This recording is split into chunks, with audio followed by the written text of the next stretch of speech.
It's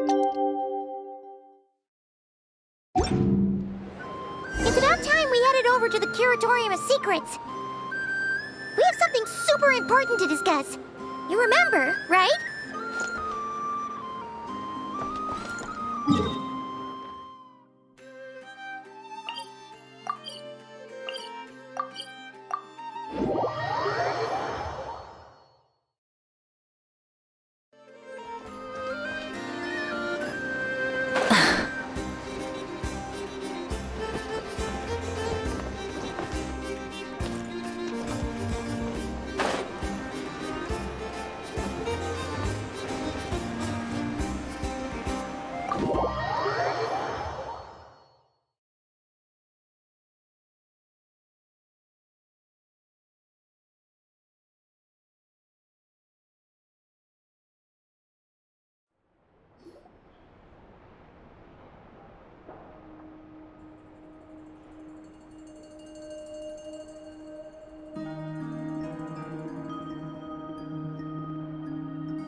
Looks like the gang's all here!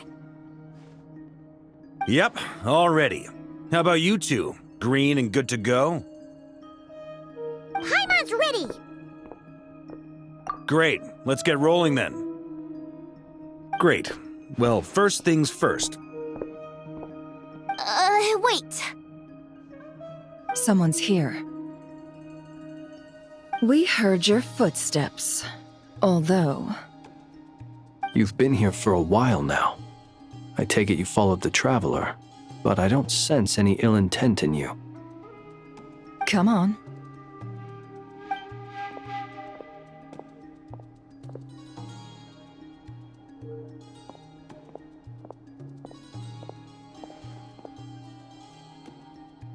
I figured it wouldn't take you long to notice me. I come bearing news from my lady, the Knave.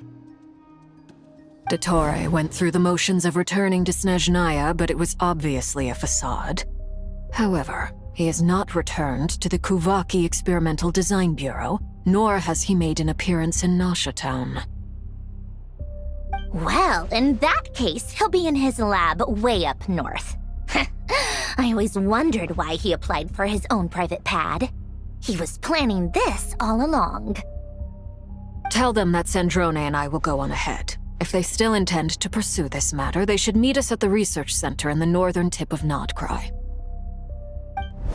Nice of Columbina's two best friends to think of us. We appreciate the heads up. Our sincere thanks to the Fatui for your aid. Lady Damselette may have left our organization, but at least some of her colleagues remain genuinely concerned for her well-being. Not to mention that the Doctor's increasingly cryptic conduct gives us great cause for alarm. We have crossed swords many times before, but it's not personal. We're just on different sides. We don't lack humanity. And so, as fellow friends of Lady Damselette, it's only right that you should be in the know about this. Arlecchino's situational awareness has saved us a lot of trouble. I'll leave the map here with you. If you do decide to head to the research center, please proceed with caution. And remember, at least while you're in Nodcry, Lady Arlecchino's subordinates are your comrades if you want them to be. This is very accommodating of you. We can't thank you enough. Just doing my duty. I shall take my leave now. If you need us, you'll find us at the Experimental Design Bureau.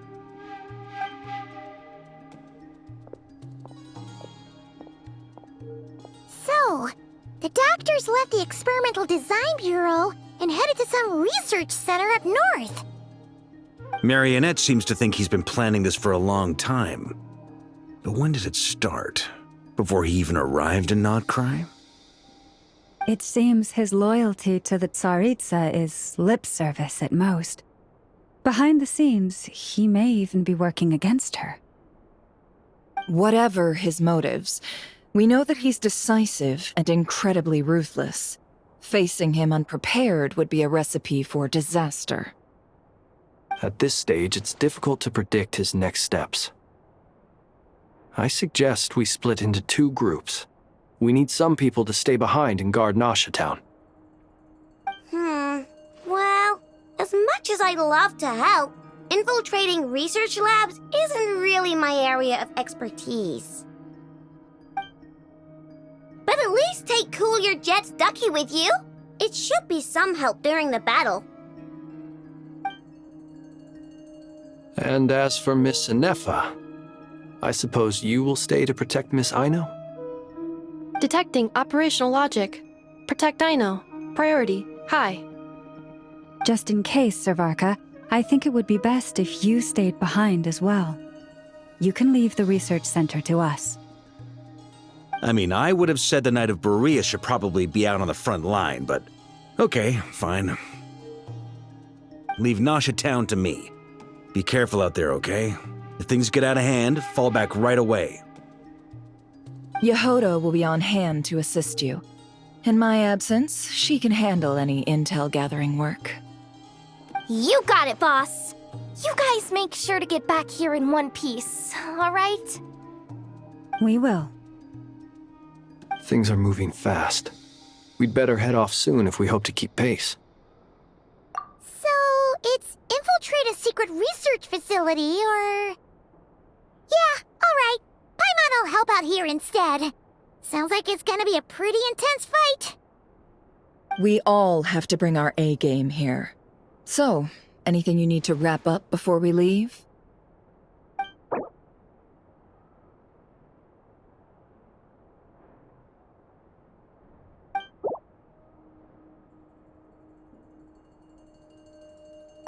Then you'd better get going.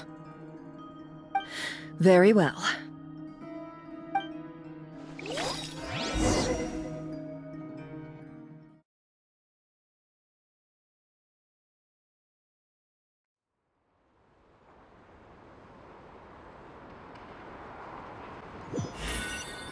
All these broken machines on the ground.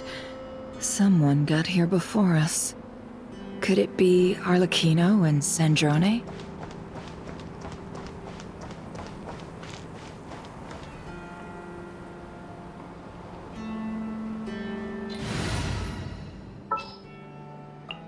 Okay, let's take a walk.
That's quite a welcome party.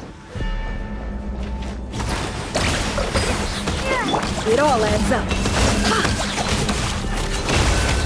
Close your eyes.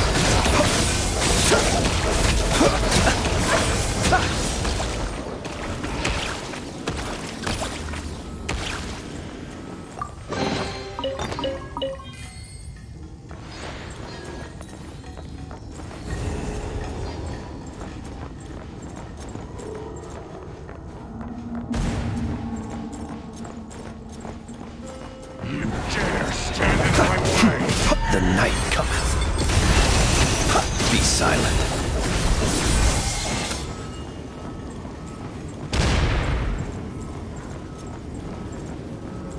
Get back! I said get back! Do you hear me? Why isn't it working? No!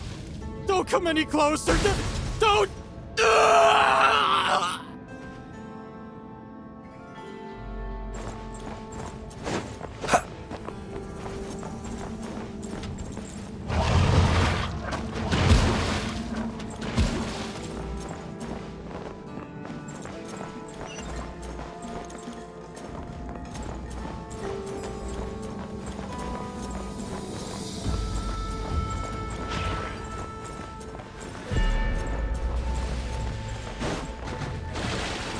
Observe. Close your eyes.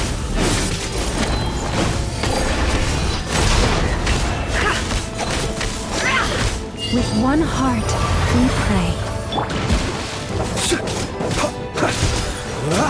Wipe out! Water jet! No more lies. Be silent.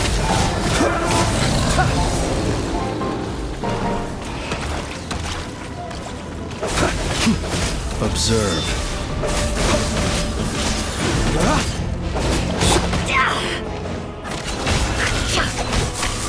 It all adds up.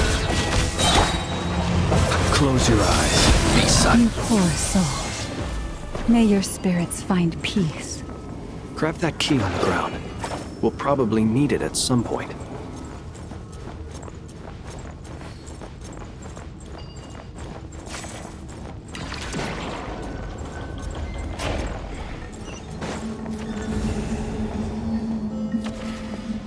Watch out. Ugh, there's no way through. Let's go around.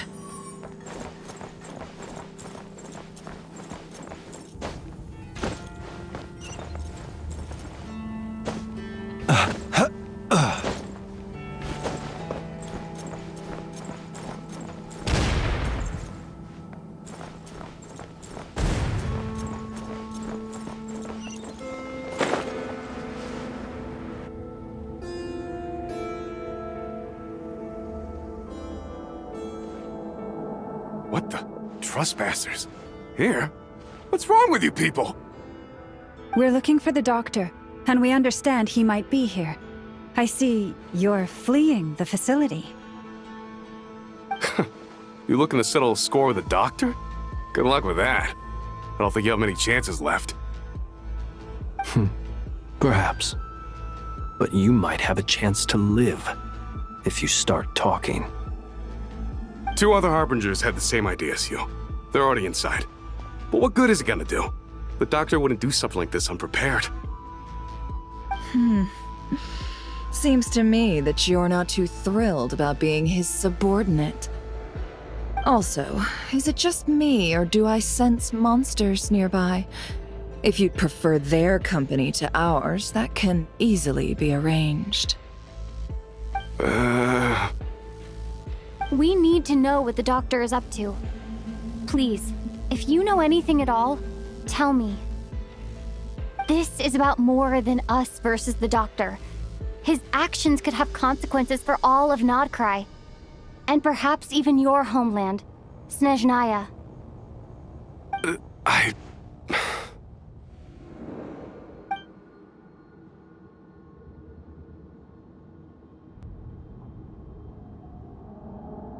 He's building something. Ambitious doesn't even begin to describe it.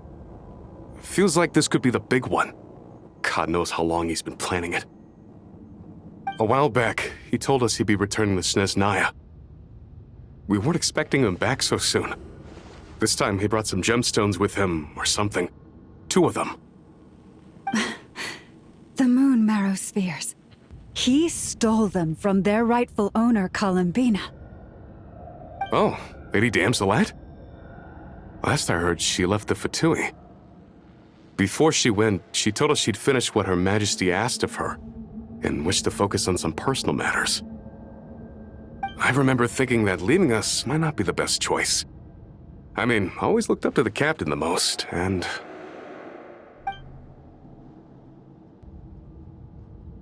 Back when this all started, the higher-ups dispatched 3 units to Nodcry to execute their plan. They were led by the Doctor, Marionette, and the Damselet, respectively. I was a part of the Damselet's unit to begin with. She never really interacted with us much. In fact, she seemed sort of detached from everything. Not because she was distracted, just felt like she was indifferent to the world around her. Like she had no stake in anything that happened. She always seemed like she was staring off into the distance. Almost as if she didn't see anything worth living for in the present, so she had to look further afield. That's right. She always used to stare up at the sky. The Doctor used to stand nearby and watch her. Apparently they got along well at first. but somewhere along the way, she grew wary of him, started avoiding him as much as possible. After she left, everyone in our unit merged with the doctors. He's similarly indifferent to the world, except when it comes to the moons. He seems to have big plans for them. Right now, obtaining the 3 moons is his #1 priority. He even said if he can only get his hands on 2 of them, he'll create a 3rd one himself. How would he create an artificial moon marrow? Maybe the knowledge he gained from the Hyperborean phantoms has something to do with it. Thank you for cooperating. We appreciate the level of detail. I get the sense that you'd serve under Columbina again if you had the chance. Would that be fair? No, she's no longer a Harbinger. As a member of the Fatui, my loyalty will always belong to the Tsaritsa. I'm only telling you all this because I don't completely trust the Doctor.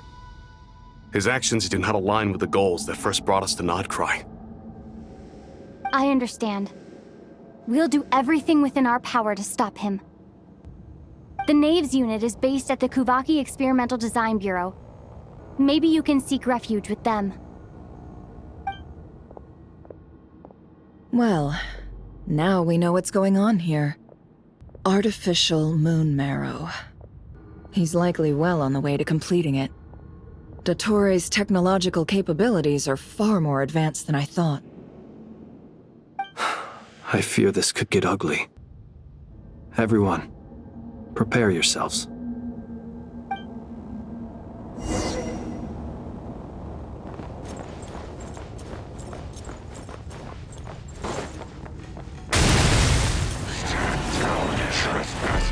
Close your eyes. Observe. Doris, protect us. Can't hide the truth.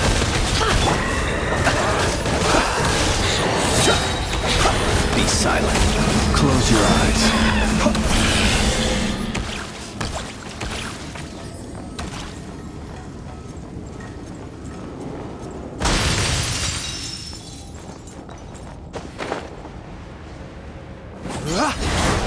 Observe. The long sleep beckons.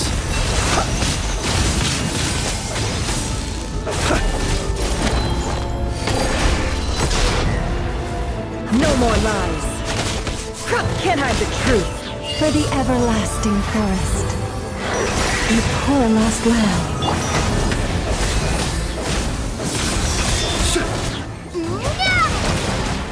Water jet! It all adds up.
Welcome, one and all.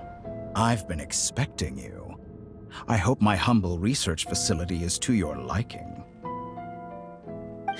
Yeah, we really appreciated fighting our way in through a horde of monsters.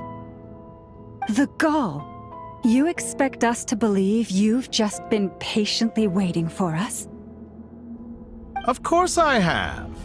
Should I be worried about something? Everything seems to be going quite smoothly so far, and you've shown up right on schedule. First Sandrone and Arlecchino, now you. Ah, quite a surfeit of guests I've had today.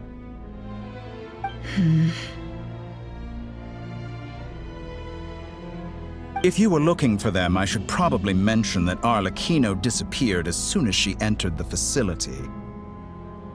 As for Sandrone, why, she stood right here only moments ago demanding answers from me at the top of her voice. Hardly out of character. She never was one for basic courtesy. But I have to admit, I was a little surprised to see her showing concern for someone besides herself. Does everyone you associate with undergo such a change in temperament? Speaking as a researcher, I have to say, it is not a change for the better. It threatens one's ability to remain objective. Well, since you ask... So you've got your hands on the moon marrow, and now you're claiming godhood. Don't you think that's a bit of a stretch, Dottore?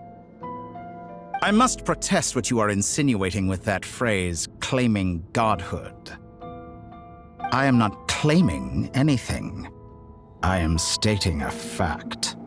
You're a researcher. I'm sure you appreciate the distinction between the two. Huh? Wait, you really think you're all that? You'll excuse me if I'm not being a polite little lady for you. We're colleagues. We both know what kind of person you are. By the same token, I knew you'd respond along those lines. You and I both understand that facts speak louder than words. To that end, I've had my people send you a small gift. It should go some way toward helping you understand my present position. What gift?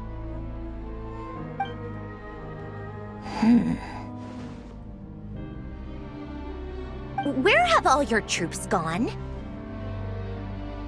Who knows? Perhaps they are already marching toward a new world, following in the footsteps of an unknown god.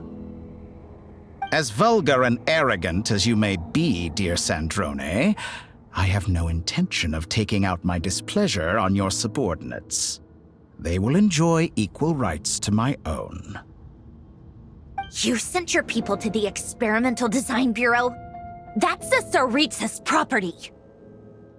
Yes, and I am very mindful of Her Majesty's instructions.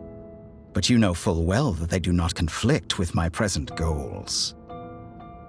In which case, all I'm doing is conducting another one of my experiments. Is there a problem with that? Now then, you have a judgment call to make. Am I simply lying to stall you? Or is it possible that every word I am saying is the truth? In which case, your subordinates really are in danger. So now you've turned on fellow Fatui soldiers. You're completely insane. I have set a new rule for myself. Each person gets one chance. Naturally, that includes you, Sandrone. If you wish to leave, I won't stop you. We are colleagues, after all. Scumbag!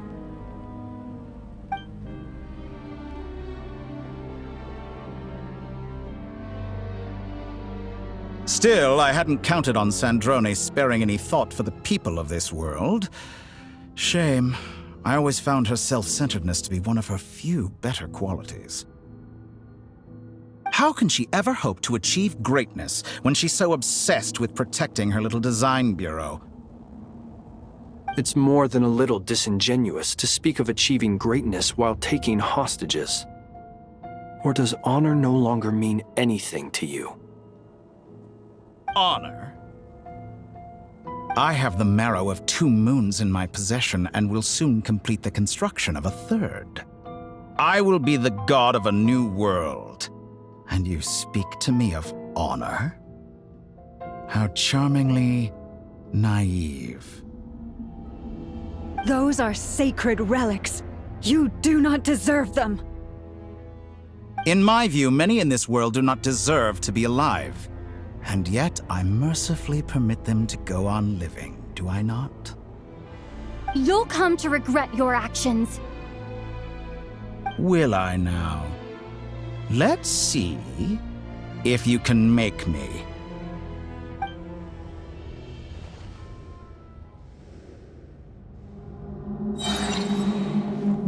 Close your eyes.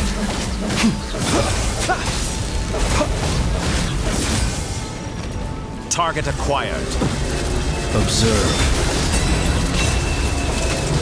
The deception ends here. By the frost moon of old. Close your eyes. Observe. Wipe out! Water jet! Forest, protect us. No more lies.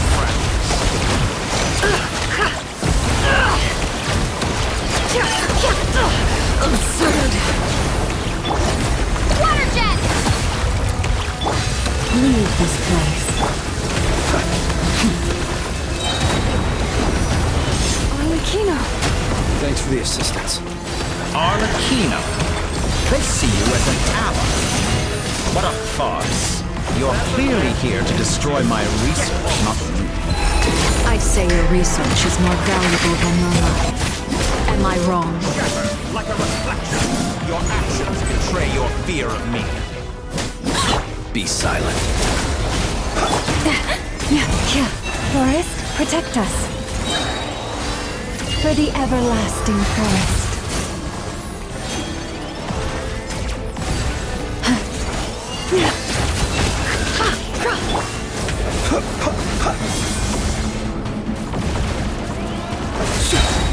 The long sleep beckons. Is this all it takes to tire you? Seek within.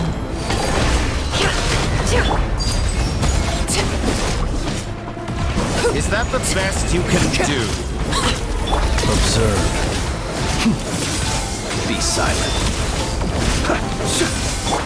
Leave this place. Water jet! Bombs away! Can't hide the truth. No more lies. Everlasting as the moon! By the frost moon of old. Observe. Close your eyes. Get lost! Night falls. The Dictator is too powerful with the artificial moon arrow in his arsenal. Fighting him is futile. Quickly!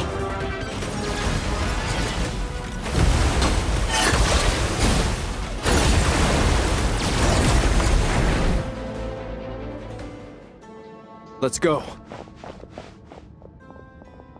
I've always thought it is wiser to flee than surrender.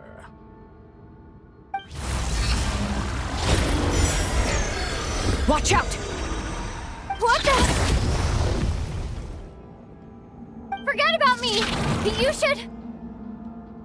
Where's the Traveler?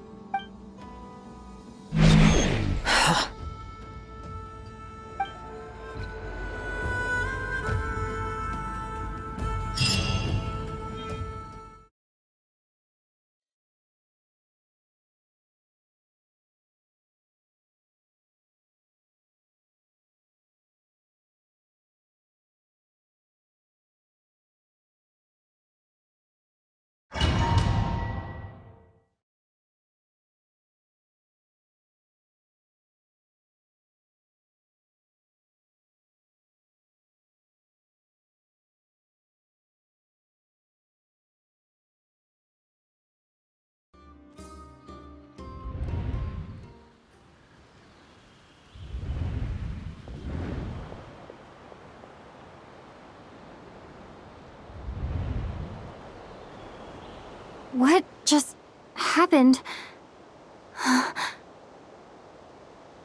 Nasha Town? How did I get here? Strange. I remember being trapped by Dottore during the battle, and now, all of a sudden, I'm here. Something weird is going on. I guess I'll start by exploring the area. Huh? Traveler? What brings you here at this hour? Huh? What are you in the mood for today? A hot dog? Or something else? We've got some special discounts at the moment. Want to see the menu? Sorry, I'm not hungry right now. Ah. Well, feel free to take a seat for now. Let me know if you change your mind. Everyone seems to be acting normal. Am I just overthinking? Oh, darling, look who it is. One of our regular customers. Get the traveler something to eat, would you, dear? Wait. Why is he talking like that? Well, I'd love to, but can't serve a customer unless they order something. Anyway, I take it your business is wrapped up? Yes, thankfully. It was a long trip, and it's left me feeling pretty exhausted. But the upshot is, I won't have to leave again for a good while.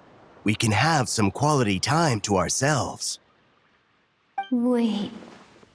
These two are a couple? I see some kids around too. I didn't know they had a family. Hey there! I haven't seen you in ages! What's keeping you so busy? I've been looking forward to playing with you again. You forgot already? You're silly. Daddy brought you over to our house recently. We had some snacks together. What is she talking about? We've had a lot of customers over the last few days, so we've been real busy. And like my mom always says, some people are more than just customers. They're friends. Oh, another customer's arrived. I better go see what they want. This is all wrong. I never once heard the owner of this restaurant talk about their family. It certainly isn't a family-run business. And that child, I don't recognize her at all. Could this be a false memory? Very good. I knew you had it in you. Aren't you going to try the house special? When did he show up? No, none of this is real. You don't seem to like it here. That's fine. We can change venues.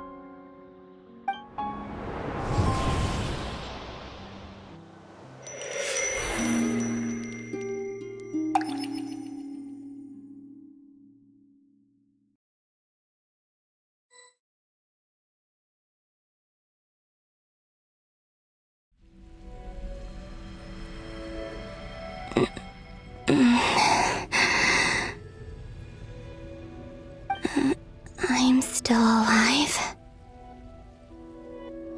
Where is this place? It took all my strength to open the moon gate, and then I leapt into it. So this is the moon's reflection? The mysterious realm beyond the gate?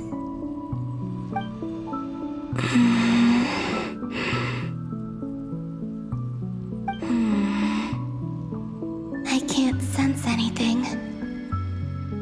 I guess I could try opening the gate once more.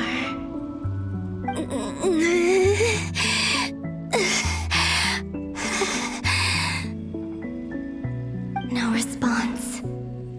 Maybe this space can't be opened from inside. If this was the space that killed both Revier and his lover, then why am I unscathed? Or... no, I'm not unscathed. Even the air here feels... frozen in place. There is nothing here with which I can restore my power. I should conserve my strength and proceed with caution.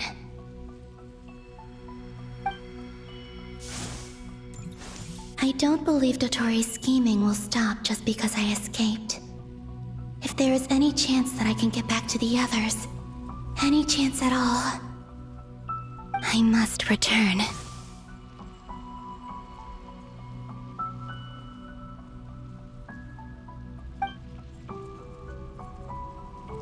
Emptiness, silence. What is this place?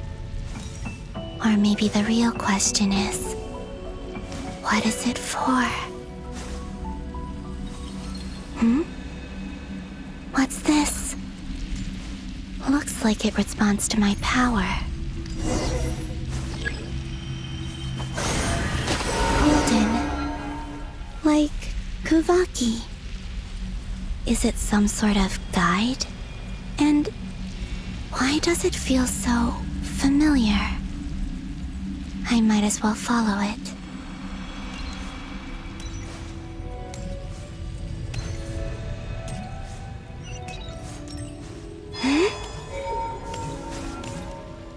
Where does this lead? Could it be the exit?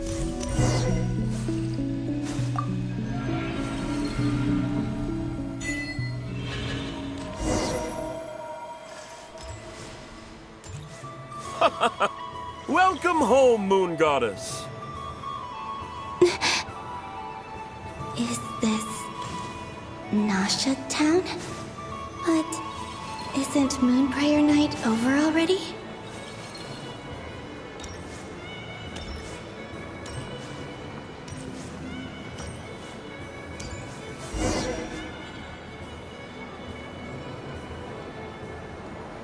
Goodbye for now, Columbina. I hope you have a wonderful night. I will.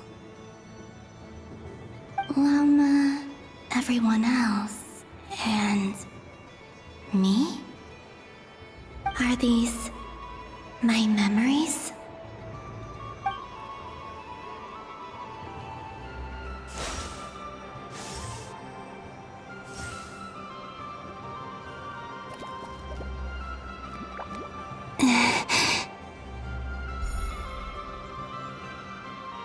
I can't touch them. It's as if we're separated by some impenetrable power.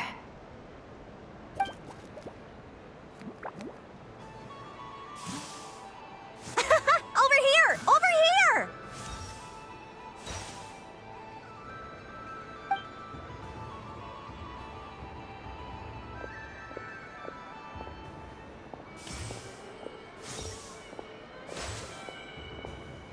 But the people in these memories pass right through me. Just like when I disappeared. If only I had known what would come to pass after that. Even so, I should still take a look around. Just being back here.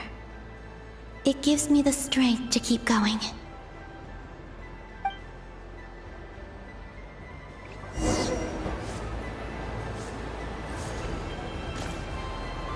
Welcome home, Moon Goddess.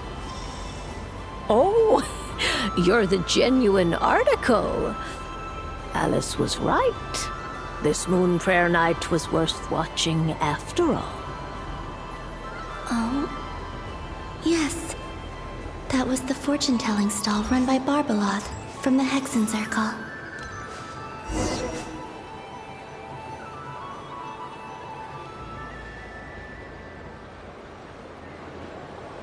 Please, draw the first lunar arcana.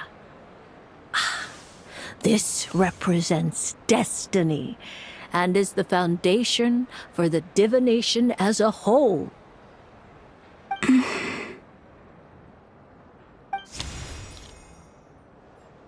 My destiny. I believe the card I drew was the moon. Now that I think about it, Barbaloth's divination was absolutely right. It's almost time to draw the last card. The one that represents the future.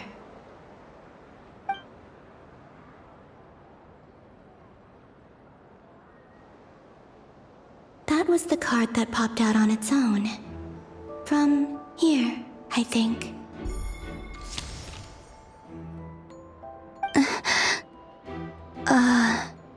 Kuvaki pulse?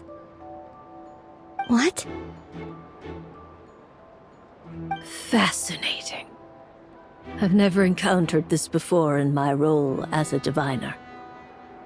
What's going on? Did that card leave the deck because of my influence? All I did was try to touch it, and then... Maybe this memory space is not untouchable after all. Are there weak points in the barrier? Or is it possible that there's more to this space than my memories alone? This card is death. I need to get to the bottom of this. I'll try touching something else.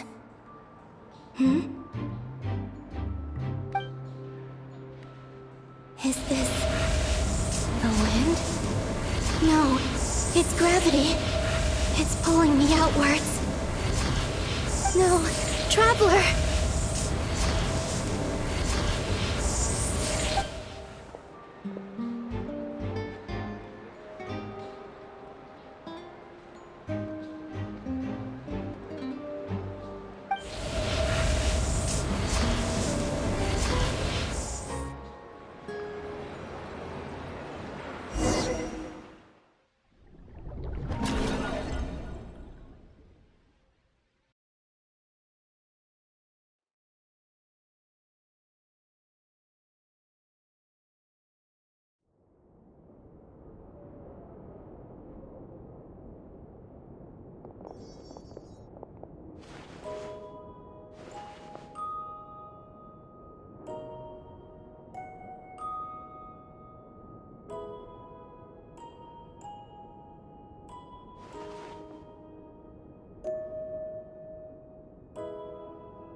Paimon, listen to me. From the bottom of our hearts, we are so sorry. We completely understand how you must feel. The Traveler is trapped, and we all feel responsible for it. Don't say that! Paimon's not a little kid! You didn't leave her behind on purpose! There was nothing you could do!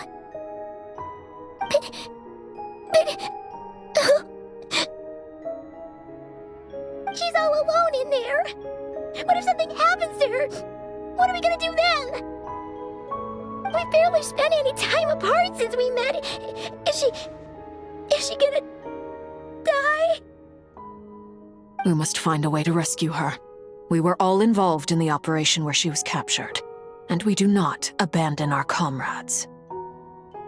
That being said, it won't be easy. Through conversation with the others on our return, we've arrived at a basic idea of what we're up against. Dottore's lab has clearly been in operation for a lot longer than we realized. We found many monster samples stored there. In all likelihood, they were materials he used to research his latest technology. We also know that through his contact with the phantoms of Hyperborea, he gained knowledge about the moons and certain Hyperborean technologies. Using this knowledge, he then fashioned an artificial moon marrow to serve as a replacement for the frost moon beyond the sky. Unlike Columbina, Dottore is not being rejected by Teyvat. And even with 2 of the 3 moon marrows, his power far exceeds all of ours combined. Once his 3rd moon marrow is complete, Dottore will have completely seized the authority of the 3 moons. Teyvat's most primordial powers will then be in his grasp. Does that mean... I'm afraid so. No one could have predicted this level of insanity. Not even from Dottore. And unfortunately, his insanity is coupled with an intellect and ambition that not even his peers in the Fatui can match. This is dire. Sounds like the world is done for. The 3 moons' authority can influence the very fabric of time and space. I dare not imagine what a monster like him would do with that kind of power. The trouble's already begun, I'm afraid. On our way back, we discovered that part of Nodcry is being enveloped by an unknown energy. We cannot ascertain what is happening inside. I'm convinced this is Dottore doing. Not that there's any way to prove it. The issue is, we have no idea what his intentions are. The only thing more frustrating than facing down evil is knowing that it will surely come, but not knowing when.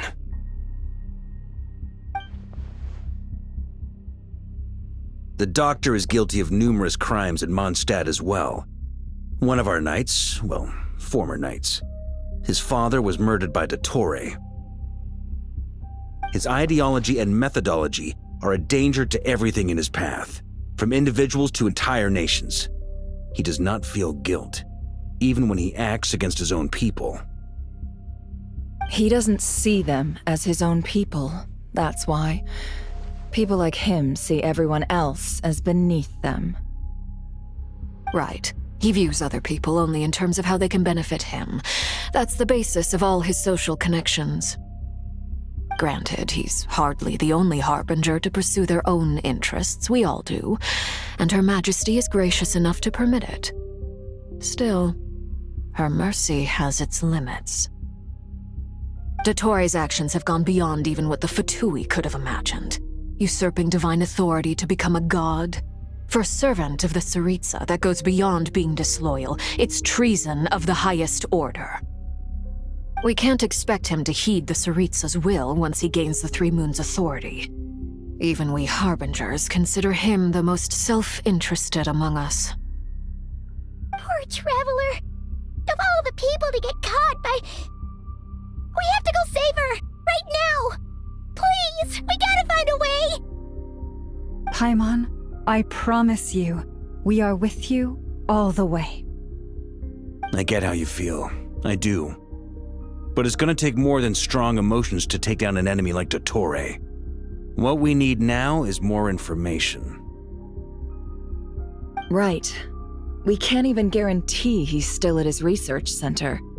Before we can think about mounting a rescue operation, we need to confirm the Traveler's location. I'll find a way. Paimon knows, but... She's so scared. If anything happens to the Traveler... She might be the strongest person Paimon knows, but she's still human. She feels pain and bleeds just like anyone else. Then think things through before you stick your neck out. Unless you want to lose your head. Sandrone. Miss Sandrone, you're okay? Put the stuff over there, and be gentle with it. Am I okay? As you can see, I've had to move my whole livelihood out of the Experimental Design Bureau. It's been swallowed up by Dottore's energy field. If I'd left it any longer, I probably would have gotten stuck there. Ugh, Dottore always goes a little loco when he finds a shiny new toy. Not that he'd ever admit that. But this time, he's gone full psycho.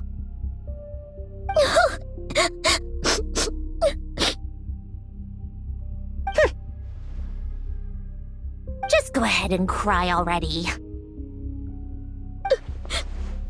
Sorry. Paimon's not trying to make it seem. It's just... She can't. Oh, Paimon. Let it all out. There's no shame in it. When you're overwhelmed by fear and despair, crying can help get it out of your system. You'll feel better for it. Okay then, while the baby of the group is having a moment, how about the grown-ups get to work? Give me your hand. You've made a discovery? Polonia, scan.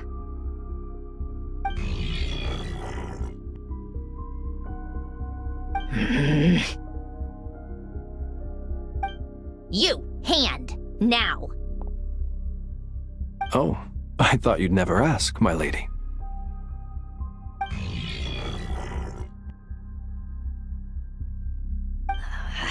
glasses! You're next, then you.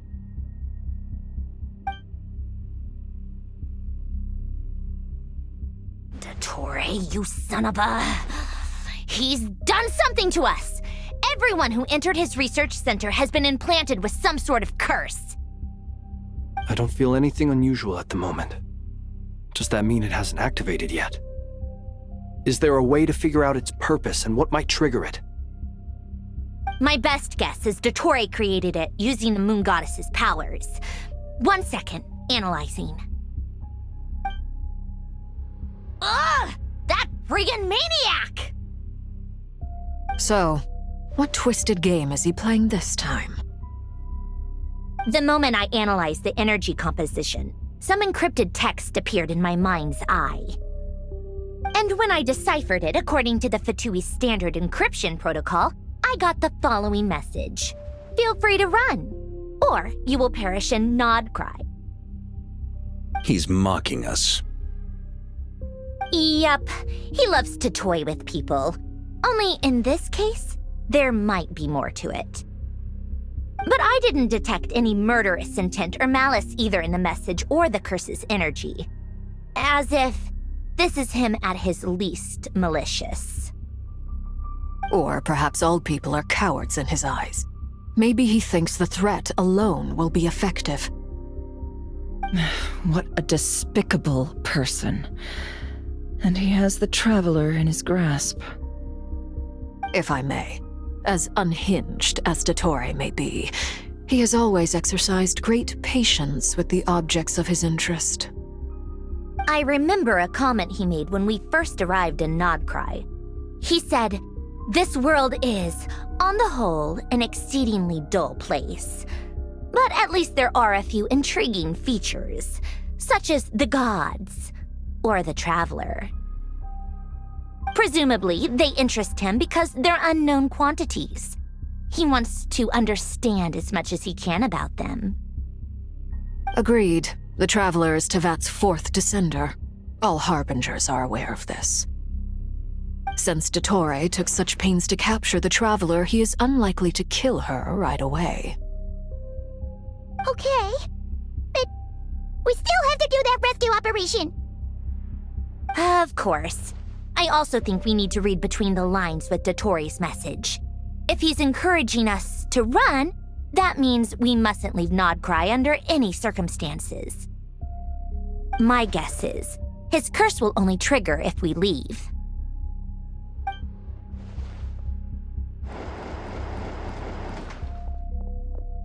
We've discovered multiple energy fields.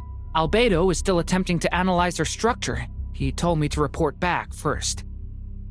Each field is slowly growing, swallowing up more of the surrounding area in the process, and the pace of their expansion has increased since we first examined them.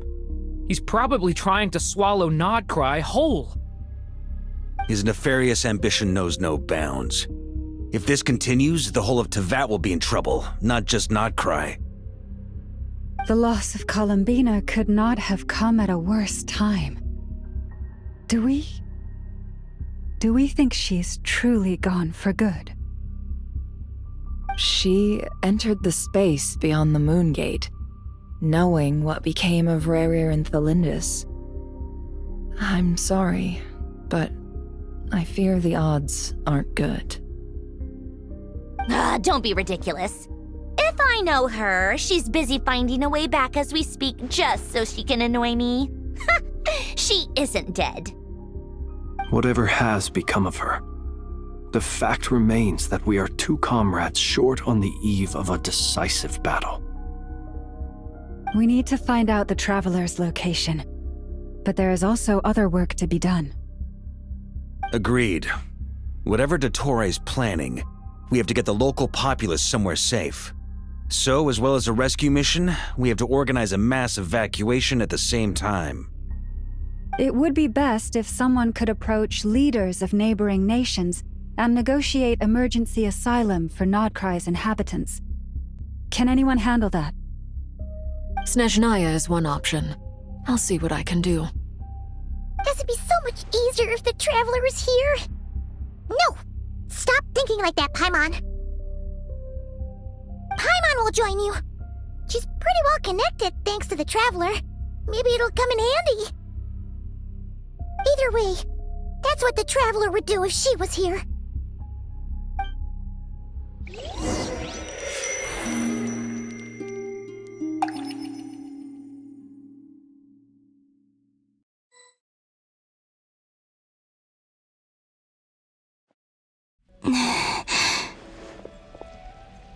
Back here again. That gravitational force that pulled me back. Is this where it came from? When I saw that memory of Moon Prayer Night, I think I influenced reality. Was it just a coincidence? Or... if only I could have sent the others some kind of warning on Moon Prayer Night. Maybe we could have stopped Dottore. I feel so heavy. Does entering that space consume a lot of energy? Well, even so, I have to keep moving forward. Back to emptiness and silence again. I should try and find my way back inside that memory.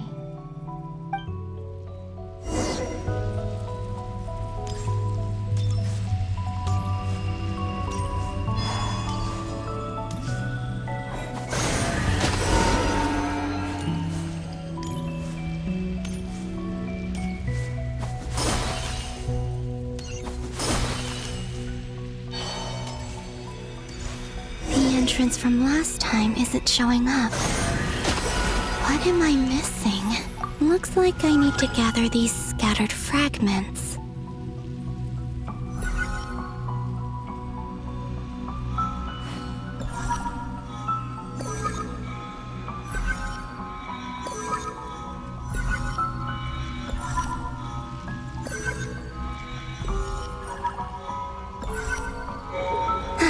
It worked! Hopefully I can stay inside for a bit longer this time.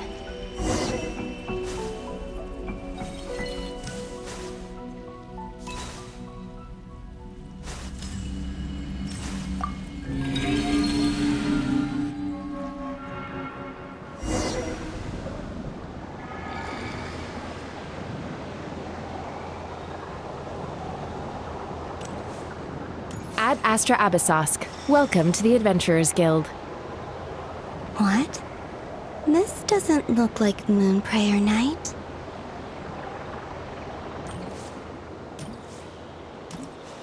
Extra, extra! Latest issue of the Nasha Express! I don't think I've ever been here. Maybe this space isn't comprised of my memories after all. There aren't any festive decorations around. Is this Nasha Town after Moon Prayer Night ended? Did Dottore's plan not affect the town? Or is no one aware of what happened because he used the Three Moons' authority? Let me see if I can influence anyone else.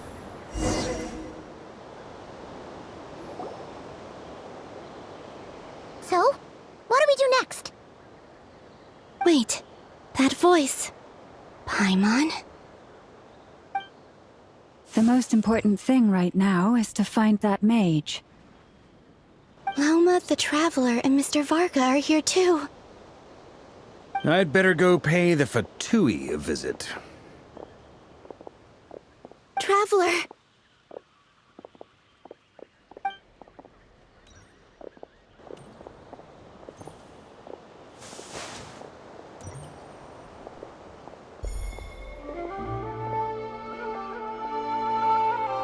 Huh? Columbina? I made contact. It's me, Columbina. Huh?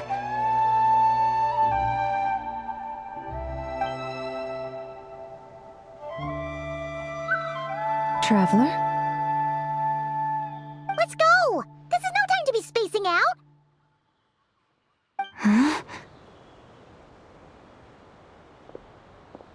Huh? Wait a moment. This has happened before. Huh? This is what happened when I disappeared. I stood right over there, thinking that no one would ever find me again. It was only when she called my name that I decided to follow them. But did she turn around because she sensed my touch just now? Is it really possible that from in here, I can change the past? If I keep following them, maybe... Huh? It's that gravity again.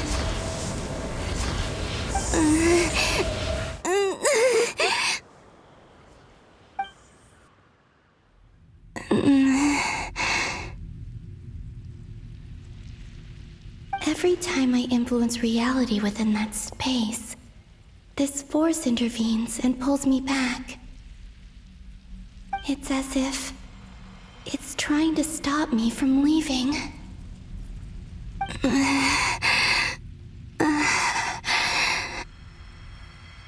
I'm getting weaker and weaker.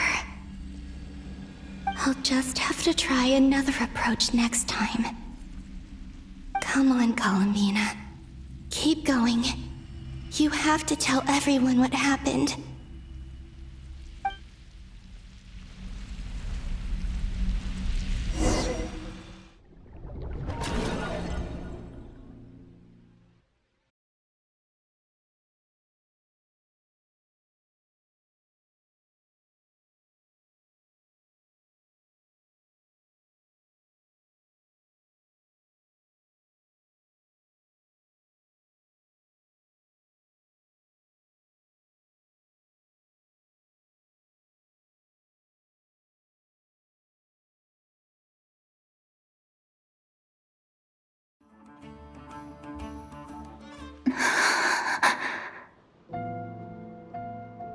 Suddenly, I've been plunged into darkness, alone.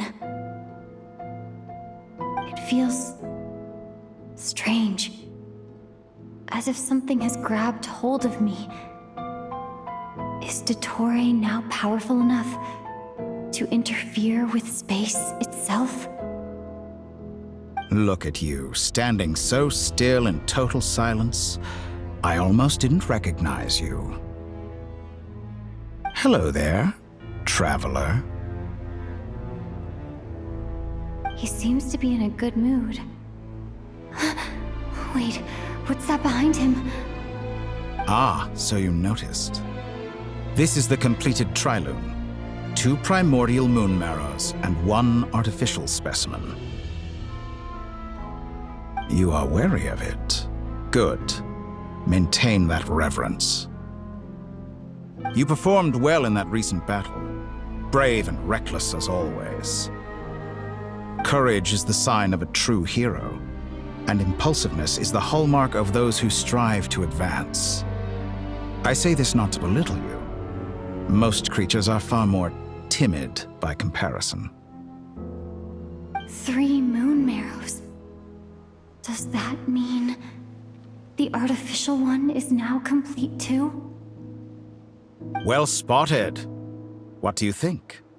For a replica I built myself, I dare say it looks the part. Dottore, are you planting illusions in my mind? I have no interest in fooling your eyes. On the contrary, I hope to show you the true essence of all that you see before you. Is this not a beautiful city? People live in peace and find joy in their work. The streets are safe. People can even leave their doors unlocked at night. You might say it is the Elysium everyone dreams of. All available data indicates your values and worldview conform with the mainstream. This kind of society should be quite to your taste. False beauty is deceitful. Lies are to no one's taste. I wonder, is it your moral standards that are too high, or your expectations of reality? Answer me this. If someone existed in a sweet dream from the moment they were born, a dream in which they never once felt pain, which do you think they would consider superior? The dream or the reality? That's pure sophistry. It has nothing to do with your actions. As I suspected. You have yet to understand all of this for what it really is. What do you want from me? You sound impatient. Do you think the only reason I'm keeping you is because I want something from you? If it's not, then why haven't you killed me yet? No one can stop you if you're as powerful as a god.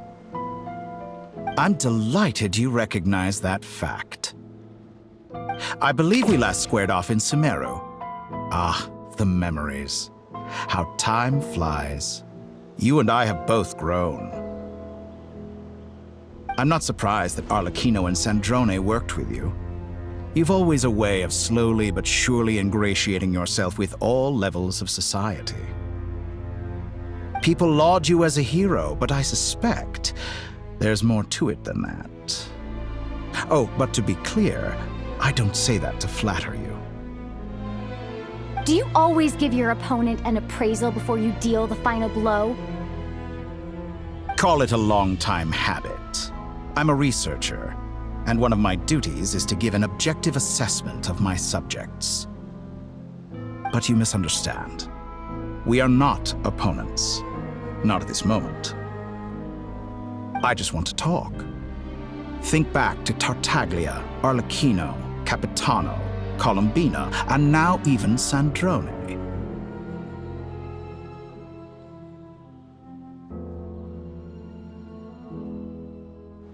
You've worked with each of them in the past. I believe you can work with me as well. What makes you so sure? Well, why not? Should the good associate only with the good and the bad befriend only the bad? I like to think we could have a more mature relationship than that. Surely you don't think all your relationships are grounded in friendship or shared ideals? People come together because it benefits them to do so. If you think of the people you admire, you must surely admit that they have provided some benefit to you. Morality, ambition, dreams. People have plenty of words to embellish the nature of their relationships. But once you break free from those ethical frameworks, you will see that the only thing connecting the two of you is mutual benefit. And that is what I'd like to talk to you about. We're finally getting into it. He's probably been planning to kidnap me for a long time now. But for what exactly? He has the authority of all three moons.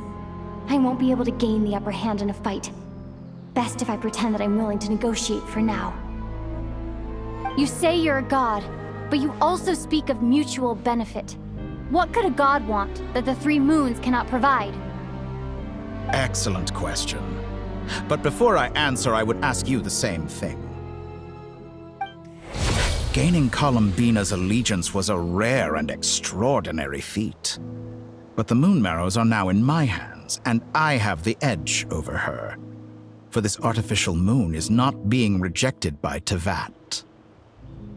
Her identity and lineage may have been a thing of glory in the old world, but they were also shackles that prevented her from ever integrating into Teyvat. I, on the other hand, you may view me as a thief, but I have overcome that limitation. So what is it that the three moons cannot grant you? What stops you from negotiating with me to get what you want? I don't make deals with lying psychopaths. That's quite an accusation. Are you expecting me to get angry with you? Well, this is one aspect in which my personal growth has served me well. In the past, my less mature self might have been disappointed, perhaps even angry, over a small setback like this. Like when you and Lesser Lord Kusanali joined forces to oppose me, for example. But things are different now. Just as the rich do not quibble with the poor, I no longer find myself perturbed by these trivial affairs. Human relationships end with conflicts of emotions and interests. But relations between humans and gods are different. And ours is even more unique. I have ascended to the highest heights and laid claim to unprecedented horizons. And you were no ordinary person to begin with.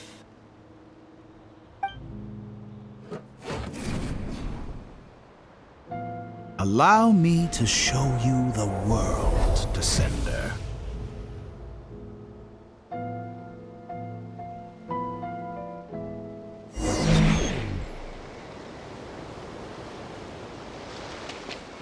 To stand, walk, jump, sit, and lie down. These are the most common of behaviors.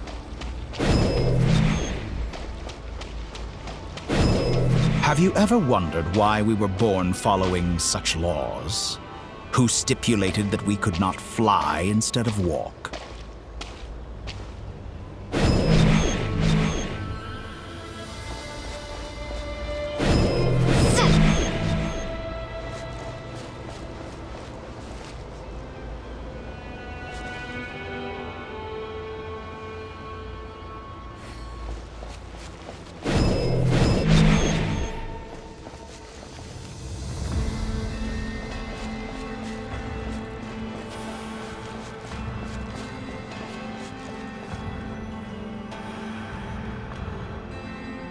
Someone of your talent and experience must surely know of the 4 great rulers who serve the heavenly principles. They govern life, death, time, and space. One wounded by a blade will die from blood loss or infection, and one who falls into a lake will drown in agony. The elderly wallow in solitude, and the solitary age faster. Eventually, new life is born, only to embark on the same path of suffering. These 4 divisions anchor the world and shackle those who live in it. But they themselves transcend its boundaries, squandering the power bestowed by the heavens. All who live yearn for equality, but unless the gods prostrate themselves and profess that they are mere servants of the living, equality can never exist. Who makes the rules we must live by? Who has the right to restrict us?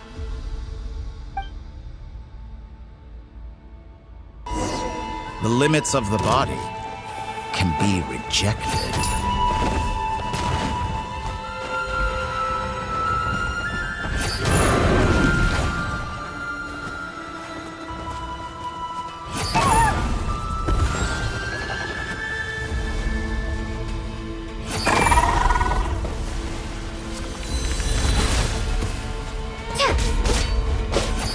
How does it feel to be among those with absolute power?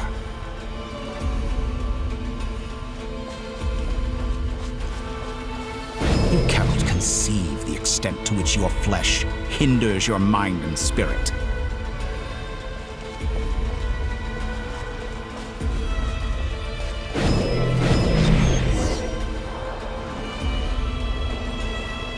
Only by discarding our useless, primitive eyes can we perceive a new world.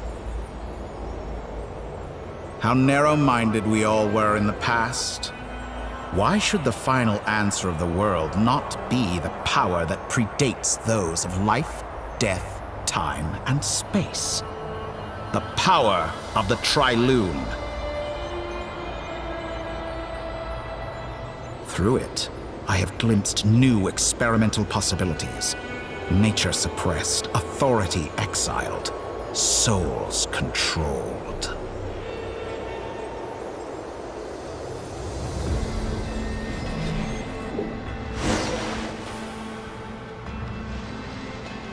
You know, I heard recently that a group of critics reviewed countless stories and drew an interesting conclusion.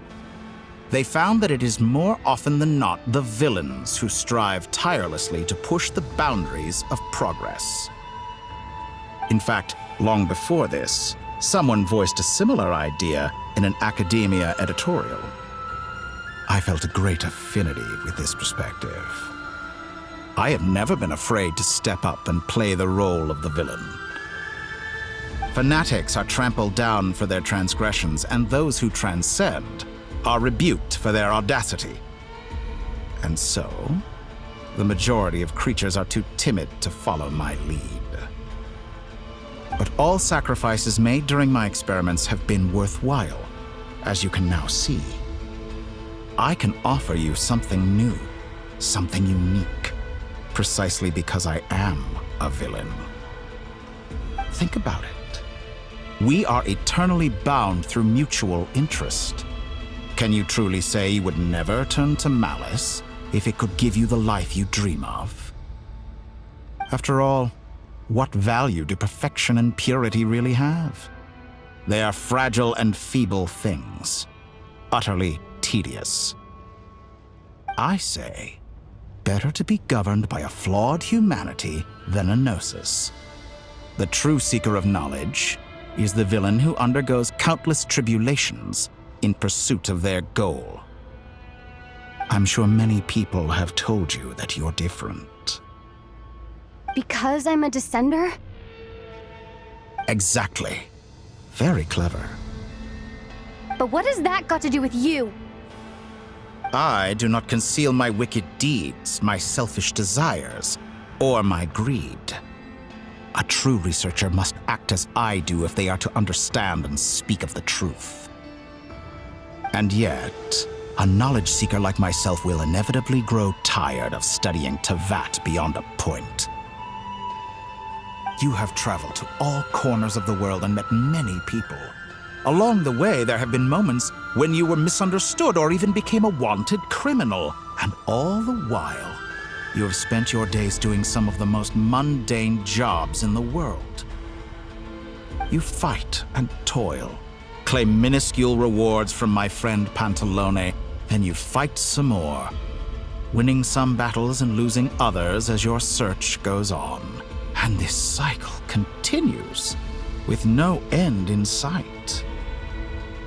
Surely you must sometimes grow weary of being stuck in this same loop day after day. We're completely different. I embrace everything that life throws at me. I am engaged in every step of my journey. How does that make us different? I too embrace what life brings, researching everything that interests me. Think of all the novel things I've managed to create, like the artificial moon marrow. Don't you see? As unique a specimen as she was, even Columbina is not irreplaceable. Take that back! She's gone because of your actions! I didn't say that to anger you. Though admittedly, I don't see what there is to be angry about. Anything Columbina could do for you, I can do better. I know what your ultimate goal is. You wish to walk the path your brother walked and seek answers from him at the end of that journey, don't you? Someone like you could never understand what it feels like to care about another person the way I care about him. Perhaps not. But that doesn't mean I can't help. I could find your brother right now, bring him before you, and make him give you the answers you seek. Don't be so presumptuous. You'll never begin to understand the situation between us. Oh, no. This is no presumption. I'm only offering what I know is possible with the power of the Trilune.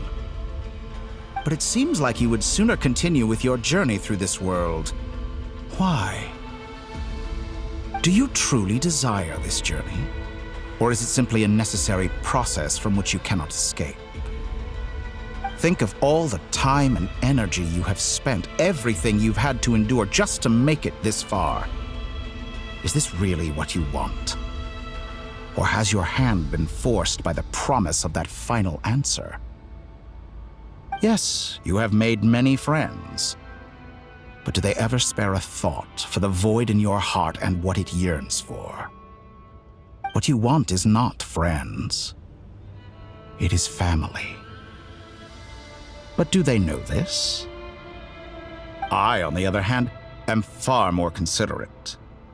Join my experiment, and in return, I will bring your meaningless journey and all its struggles to an end. This is a malicious attempt to manipulate me. But at the same time, he's stating some very human truths. Of course, he's right about my predicament. How can I deny it? I have faced ungrateful strangers, never-ending troubles, an endless quest for answers. I want to see him. After everything I've been through, words can't describe how much I miss him, how much I want to be reunited with him. Wherever you are right now, do you miss me too?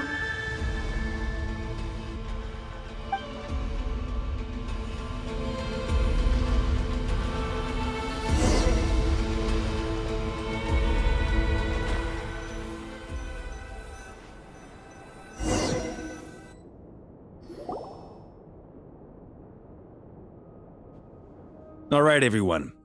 Our next mission is clear. We need to contact all the major organizations, explain the situation to the public, and then begin the evacuation. The residents of Notcry are quite dispersed.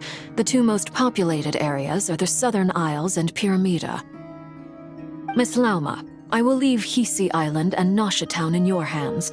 I will liaise with the Fatui and Pyramida. Agreed.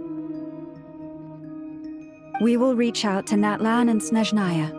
Anyone found north of the Experimental Design Bureau should follow the Fatui to Snezhnaya. As for those dwelling south of that line, I will ask the Voynich Guild to help persuade them to leave. Then I, Mr. Varka, and the Frostmoon Scions will escort them to Natlan. The Voynich Guild has dealings with the Curatorium of Secrets. I will send them a letter vouching for your credibility. Yehoda, you should help Lauma. This is too big of a task for one person. My wish has come true. You're willingly lending me your most capable employee for the day. Well, good for you if all this only takes a day. Of course, if it takes any longer, I'll be charging a fee. Boss, wait! Don't I get a say in this? Oh, I'm sorry. Something to add, Yehoda?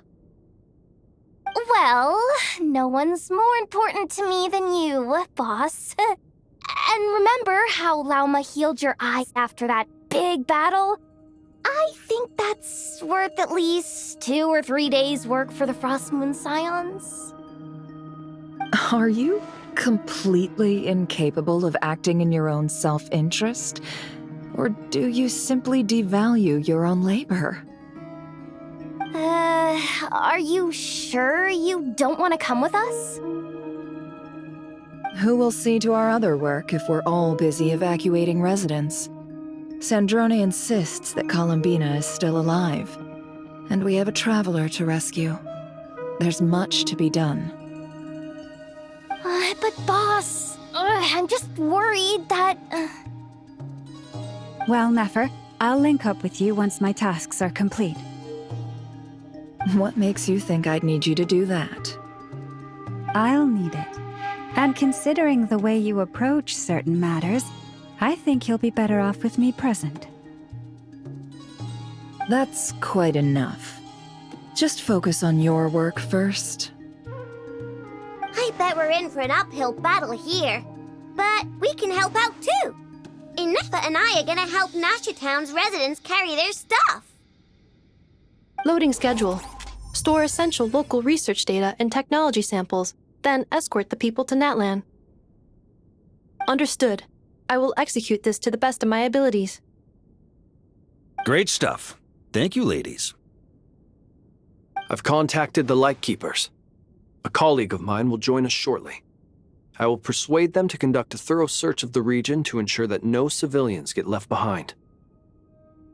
As for me, I guess I'll be making an early return to Sumeru. I think it's important that someone informs the Dendro Archon of what's going on in Notcry. Roger that. Someone should inform Mondstadt, too. Mr. Duran, can I trust you to handle that? I think you fly faster than any of us can run. As an added incentive, get there fast enough and I'll see about getting your gliding exam waived. Really? Ha! Mission accepted, sir! I intend to stay behind and help Miss Sandrone with her research. She has some alchemy-related questions that she'd like me to explore. She recognizes your expertise, then. I wish you a fruitful collaboration. Thank you. In truth, I was surprised to hear her express an interest in subject matter outside of machines. I believe she has been investigating some Fontanian technology recently. She made a point of bringing the relevant materials with her when she left the Experimental Design Bureau. She's sorting through everything in her room as we speak. I should mention that we have one other friend who isn't present. He hasn't made his position in all of this clear. But if we know anything about him, he's likely investigating on his own. Paimon's been very quiet today. But I know how close she and the Traveler are with the Natlanese. She should come with us to the border. Okay. Paimon will do her best. Make sure to heed Sandrone's warning. Many of us have been cursed by Dottore. As such, under no circumstances should anyone cross national borders. Remain within Notcry. That aside, personally I have faith in Columbina. Things look grim, sure, but who knows how it'll play out. Same goes for rescuing the Traveler. Both of them are important allies and friends. We'll be counting on you to gather intel on them, Miss Nefer. Oh, wonderful. You're all here. That voice again! Nicole? Whoa, that was loud! And it came out of nowhere. So mysterious. Sorry, this is the only way I can speak to you all right now. Please accept my apology. Anyway, time is short. I'll cut to the chase. We're still facing quite a catastrophe here at the world's borders. Alice has roped in every Hexencircle member she can get a hold of. Except for me. She told me I had to come and help you all out as a matter of urgency. I quote, "You love talking, don't you? Well, now it's finally your time to shine. Take these. Make sure the whole party gets one each. You'll be in charge of making sure everyone stays connected." Huh? Is this a Dodo communication device? Scanning. Unknown device. Analyzing. Unknown device. Conclusion. Cute. Affirmative. It is cute and good. I believe that I quite like it. This is no ordinary Dodo communication device. It's my very own special modified version, specifically... sorry. I almost went off on another tangent there. Anyway, help yourselves. It will allow us to communicate over long distances within Notcry. No more worrying about shuttling messages back and forth.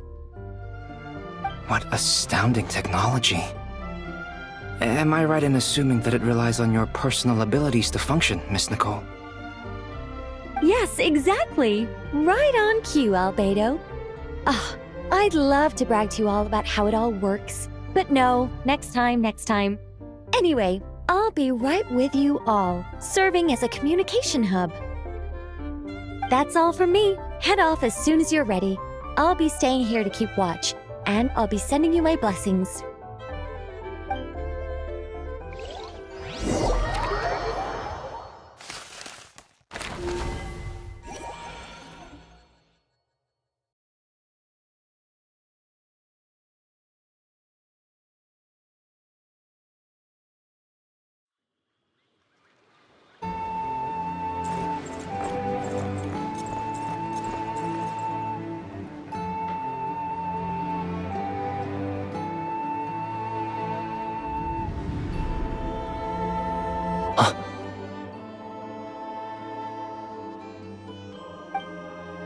Ah, Sir Flint. Perfect timing. I just arrived myself.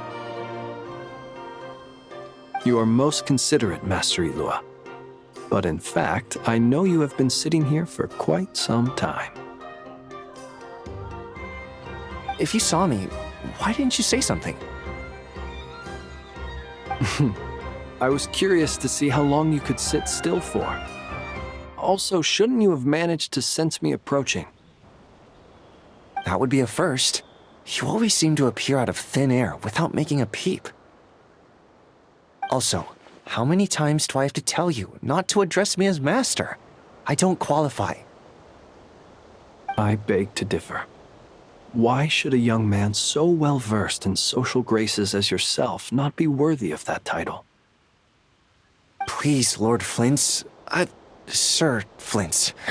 I'm begging you, don't flatter me into complacency like you do with everyone else. You understand me better than most. My newest acquaintances tell me I love complimenting others. What do you think? I think they don't understand why you do it. You just love puffing people up till they're a big, happy ball of hot air that floats away into the sky. In all sincerity, I can only hope that they bring good tidings when they come back down to Earth. Is the situation that bad? We just held a strategy meeting. Let me fill you in.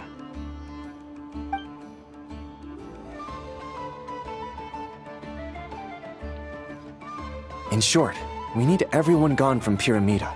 We also need a team of Lightkeepers to scour the more remote regions of Nodcry for civilians to evacuate. I only hope we have enough personnel. We do. Old Man Nikita will definitely help, and we can recall anyone out on patrol to focus on this instead. Good. I'm sure you and the others will make short work of this. Now, don't forget, once you've completed this task, make sure you and the rest of the team evacuate to either Snezhnaya or Natlan as well. Flint's? If you've got something to say, Master Eilua, why not guess what I'm thinking right now? You mentioned that you have something else to deal with later. How difficult is it going to be? I doubt it will be easy.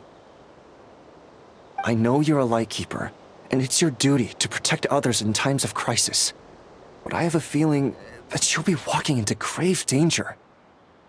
However bad things have gotten in the past, Nodcry has never faced a mass evacuation before.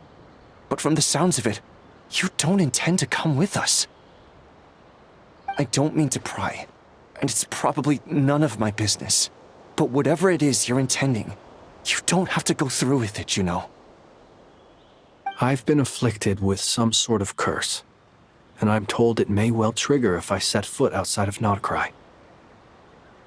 As such, I cannot leave. I have to act, if for no other reason than to fight this curse. What? No. Why? Why would anyone want to curse you? There are plenty of people out there willing to trample over others in pursuit of their own goals.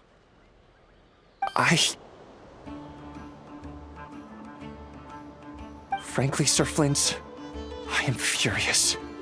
You're making light of what is an incredibly serious situation. Indeed I am. And? And what? I told you, I'm furious about this. Nothing I can do about it, I'm afraid. Things happen, and we just have to deal with them. If you find yourself feeling angry, perhaps start by drinking a big glass of water. Hey, you mean you're completely unmoved by my anger? I'm devastated. Then allow me to express my sincerest regret. Come by the lighthouse sometime. We'll catch ourselves a few fish, have a little barbecue, play some cards, and bask in the sun.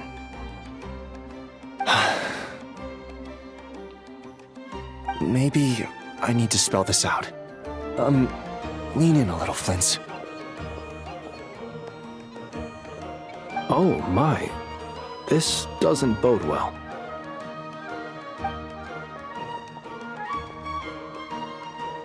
Word is that you were caught up in a real horror show recently.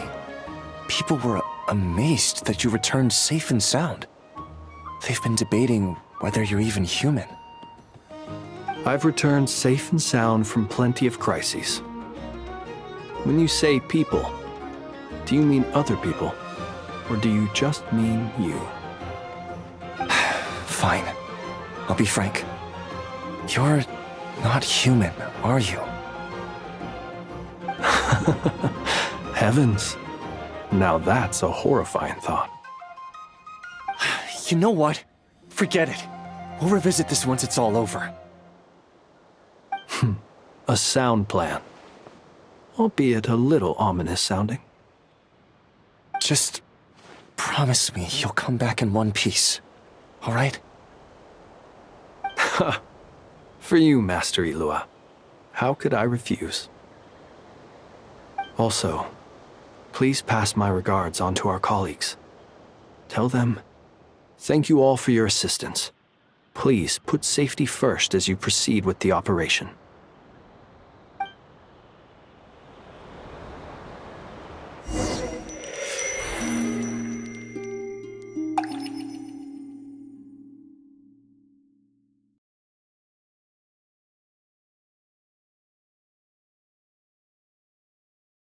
I have to keep searching for a path toward reality.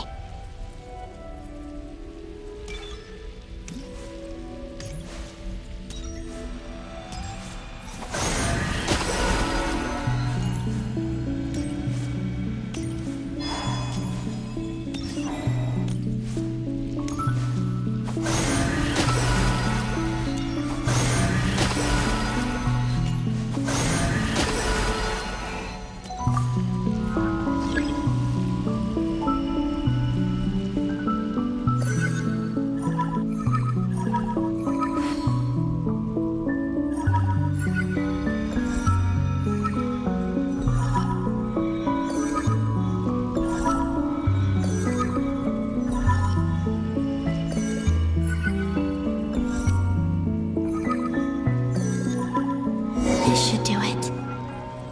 The last 2 times I tried to influence reality in this space, it consumed a lot of Kuvaki. I'll try and be more careful this time. I need to leave key clues behind using less power. I hope everyone still remembers what I said on Moon Prayer Night.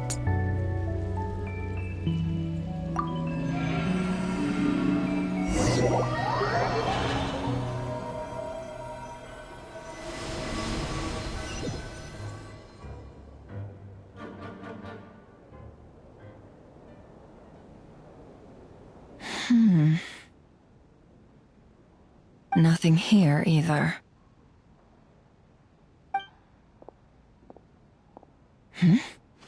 Flint's? Ah, Miss Nefer. What are you doing here? Unless... I just spoke with Illua about arrangements for the search and came for a walk nearby. As for you, why would... It appears we think along similar lines, and neither of us likes to accept things at face value. As well as figuring out how to gather intel on the Traveler, I wanted to confirm some of my own suspicions. Also, we'll need to bring a lot of force to bear against Ettore, even if we're only looking to rescue the Traveler. We can't leave anything to chance. You don't think Columbina perished either, do you? I'm merely considering the possibility that she survived, just as you are. How much can we really know about a deity like her anyway? Do you remember what she said on Moon Prayer Night? About using moonlight to send messages to us? Of course. I think that's why we're both here. Where have you checked so far? I've been focusing on the outdoors. Anywhere the moonlight shines. I checked most of Nasha Town, but didn't find anything. I checked the Curatorium of Secrets and a few rooms where I thought I might find some leads, but no luck here either. The only places I haven't looked yet are the rooms in the flagship. But process of elimination isn't the only thing that brought me here. Oh, really? What's your other reason?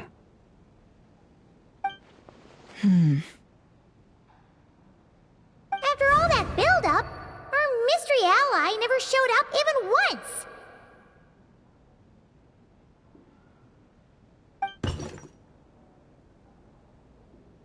Huh? Am I imagining things?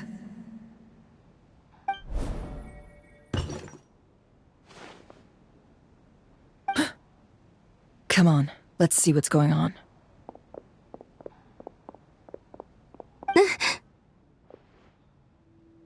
Oh no. I knocked over a vase as soon as I came in. It must have been caused by a Kuvaki fluctuation when I entered the space. Although, it seems like I'm not about to be pulled away this time. It looks like as long as I'm careful with my actions, it doesn't count as influencing reality. Anyway, is this the flagship? The Traveler mentioned that's where she was staying. I only went into the lobby last time, so I've never actually been here before. How does this space work? If nothing else, I can now be sure that it is not simply memory. She mentioned where her room was. I think it's this one.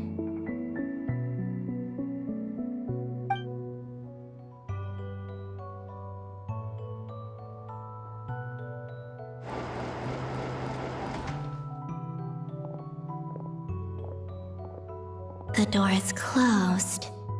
But if this is anything like when I disappeared, then maybe...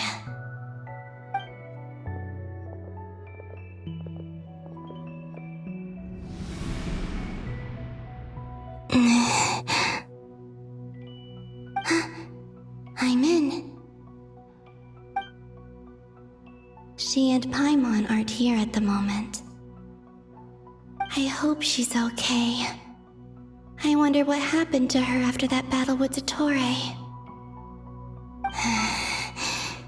Best not to dwell on that for now. I need to try and leave them some clues.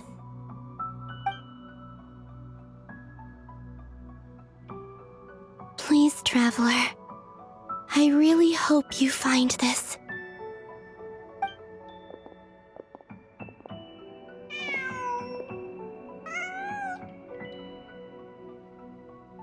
Huh. Just a cat. Nothing else here strikes me as noteworthy. Didn't you stay here for a couple of nights once? Before Rerir showed himself, yes. It's also where the Traveler and I first met. Did you notice anything unusual during your stay? I remember thinking how much noisier the flagship is at night compared to the graveyard. Other than that, no. The Traveler and Paimon were most congenial neighbors. This is where they've been staying, yes? Over here? That's right. I wouldn't usually condone breaking and entering, but we can make it up to them later. Focus now. I have to write a message on the wall using Kuvaki, just like I said on Moonprayer Night. Simply open your windows on nights when the moon shines bright, and the moonlight will naturally flow towards the words I have written. Here goes. I'll need to carefully control my strength.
There's a noise outside the door. Is she back?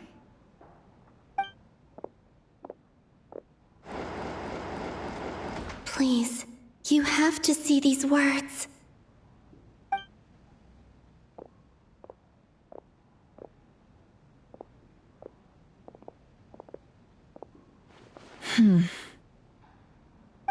Well, do you sense anything? Unfortunately, no. And this place was our last chance. Not necessarily. We've only looked in Nasha Town so far. Miss Columbina said she would leave messages at her friends' dwellings. It's still worth checking where Miss Lauma lives and where I live. Let's try and make some time to look into those then.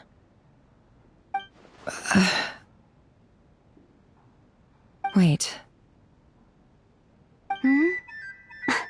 What are you waiting for?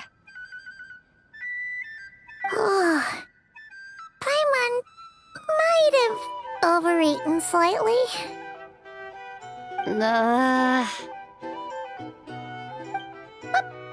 that look for? This is a victory feast. It's normal to eat a little more than usual. The Traveler in Paimon. It's really you. But why are they talking about a victory feast? Huh. You worried Paimon's sick while you were out there fighting Rarier. So this is your chance to make it up to her, alright? Wait. So this is the night after the battle against Rarier? How did I end up here? That's quite a long time ago now. Wait. Time. That's it. Every time I've entered reality within this space, it's been at an earlier point in time. Every one of those points has been before I fell into the moon's reflection. And everything I've done to affect reality really did happen in the past. Does this mean that, within the moon's reflection, time flows backwards? Starting from the moment I fell in? Not long till Moon Prayer Night now. It's gonna be even livelier than tonight. Although, it's gonna be sad saying goodbye to the Damselette. She seems like a really nice person. Paimon. No, I can't. Even if I make contact, they probably won't understand what's going on. And in any case, I'll likely get pulled away again if I do. Instead, I have to find a way to get them to notice what I've written using the moonlight. Wait, even I hadn't thought of doing that before Moon Prayer Night. They'd never conceive of that possibility. Is there truly no other way? Don't lose heart. We'll find a way somehow. Huh? Oh, you say that, but the Frost Moon is beyond the fall sky. If we wanted to go visit her, how would we make it through to the other side? We might not have all the answers now, but I'm sure we'll find a way one day. Huh. Guess someone's gotta be the optimist. The present. The future. That's right. There are still things I can do. What's your plan?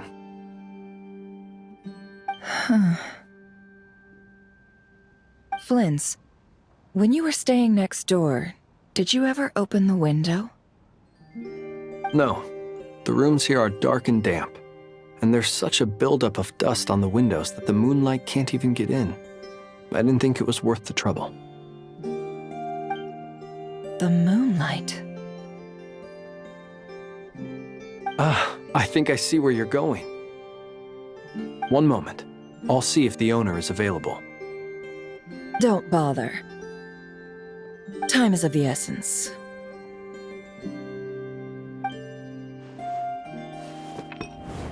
Time. Even Even if no one sees what I've written at this moment, maybe someone will remember what I said after Moon Prayer Night. I need to write down as much information as I can. And maybe one day...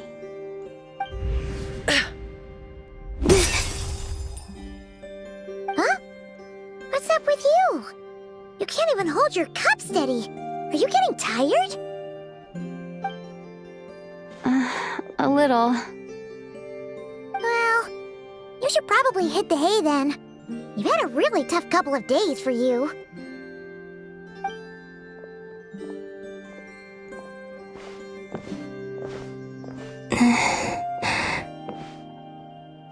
You truly have.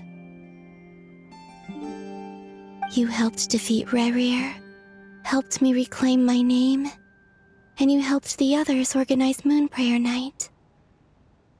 Wherever you are right now, I'm sure you're still fighting against the injustices of fate. This is all I can leave for them.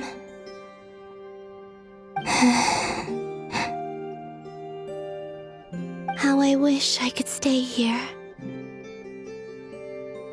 But it's time for me to go.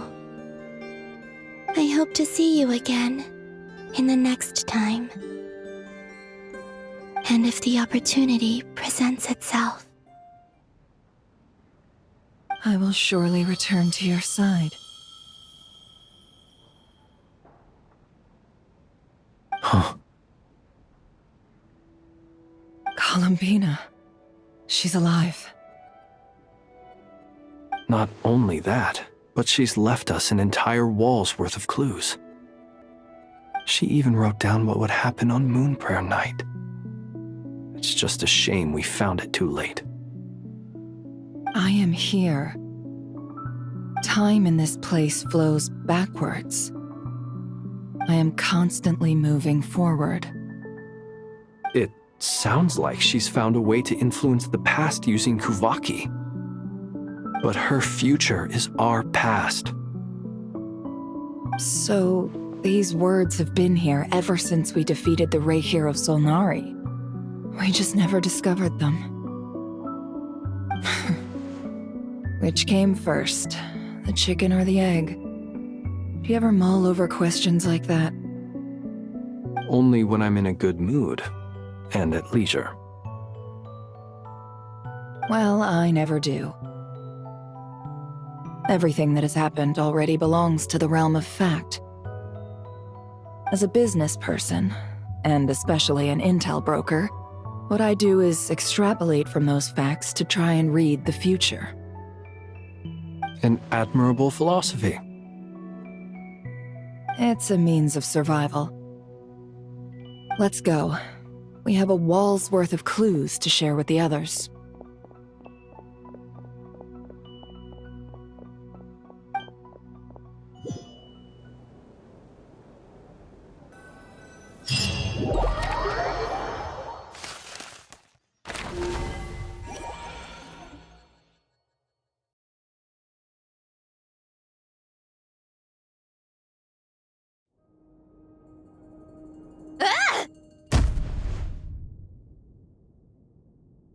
It appears that the doctor's energy signature has changed to something similar to Kuvaki, but not like the Kuvaki we're used to.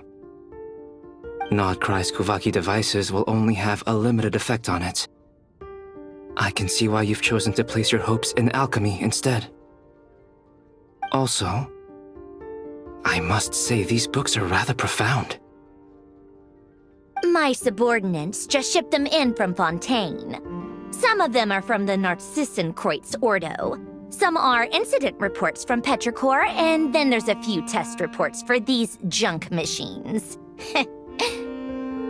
Additionally, after some further scanning, I've discovered something extremely annoying. What's that? Teyvat's skies contain multiple moons. A long time ago, when I did my first scan, I detected 3. Just as the legends say. But when I checked again just now, I detected 4 moons. So there's one extra? Yeah. Originally, I thought that if I could still find 3 moons, that would at least mean Columbina's still alive. But then it occurred to me that apart from the Frost Moon, Teyvat's moons are just husks. And husks surely shouldn't show up in the scan, since they're not alive. It's weird, isn't it? If we can't even distinguish between a dead and a living moon, how are we supposed to know whether a moon goddess is still alive? Or does this mean that the moon marrows are equivalent to the moons themselves? It's certainly possible. In which case, the 4th moon you detected may be Dottore artificial creation. So he wasn't bluffing. He really built his own moon marrow. Ugh! I'm so mad right now! It's easy to get overwhelmed when you have too much on your plate. Maybe you need to relax. Perhaps try going for a walk, or simply take a few deep breaths. Nothing can calm me down at a time like this. I need more time, and I need progress.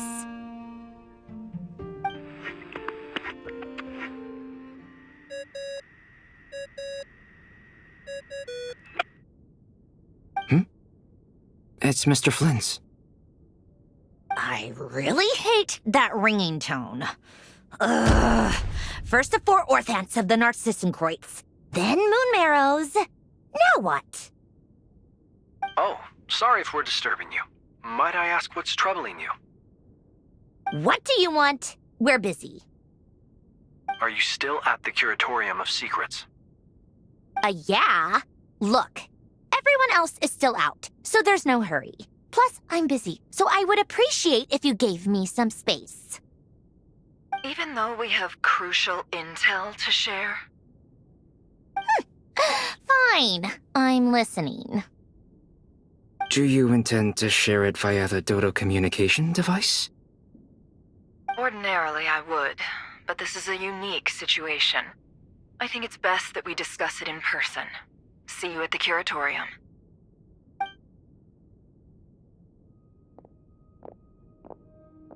All right then. So, what's the situation? The rest of the team is still out working on their missions and evacuations, but we've decided to fill you in on the most crucial information first. Sandrone, you were right. Columbina is most likely still alive. That's the best news we've received in a while, by a long way.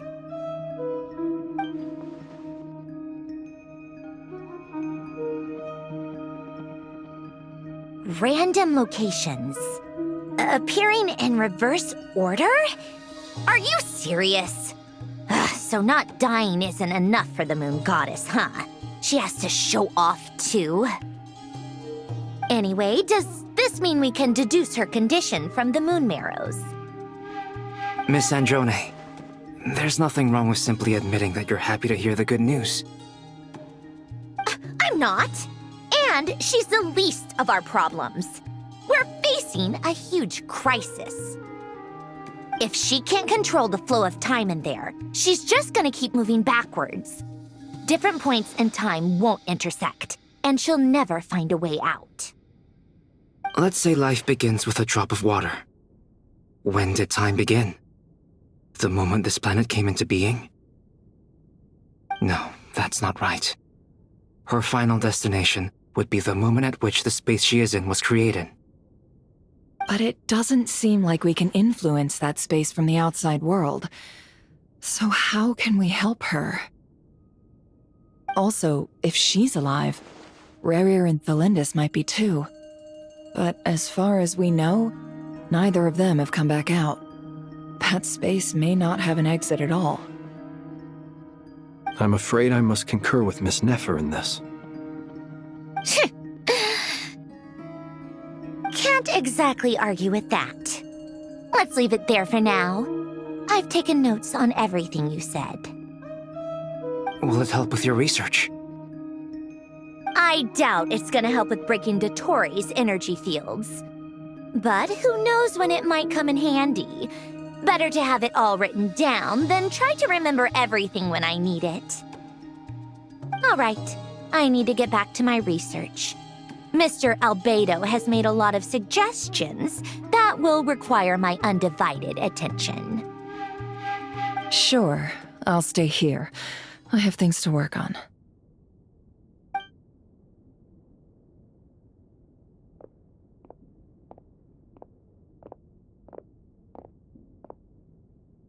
Paimon, are you there? Oh, right. She went with Varka to Natlan, didn't she? Good thing we've moved her and the Traveler's luggage in here. Speaking of the Traveler, where could they be? There's a note from Paimon. Paimon here. Not in at the moment, but if anyone needs to borrow her stuff or the Travelers, go ahead and help yourself. Paimon won't be mad. Also, Traveler, if you get back before Paimon, make sure to get some rest. Paimon misses you a lot, but put your health first, all right? How sweet. Well, since you offered, Paimon, don't mind if I do. This is the Traveler and Paimon's luggage. All the items they use day to day are here. It's well organized. I wonder which of them is responsible for that. What do we have here?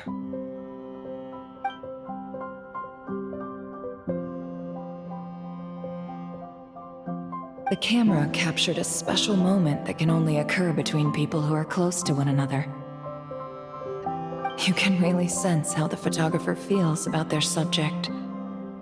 I wonder why this picture was placed outside. Is it because Paimon recently looked at it?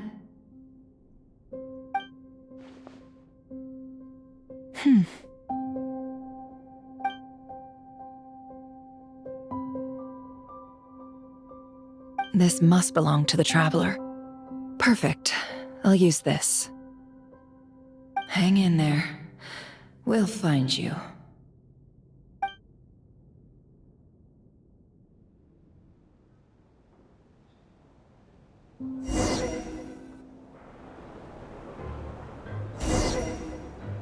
Paulownia. Search keyword World Formula and bring me all relevant books.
Let's see.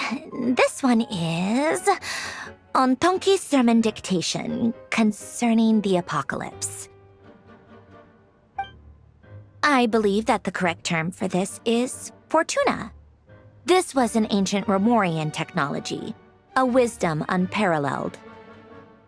I never imagined that Romorian ideas would be so similar to the diagram I have named, the World Formula. This is strong evidence that human civilization should gradually shed possibilities as it continues to explore and evolve. The end of humankind may well be upon us right now.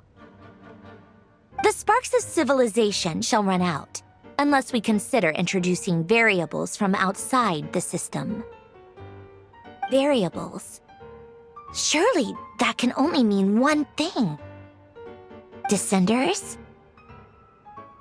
Dottore likely captured the Traveler because of her descender status. But the Three Moons' authority comes from the world itself. Why would Dottore need anything beyond that? Where does this variable factor in? The world formula calculates the fate of an entire world. Introducing a variable would therefore give us...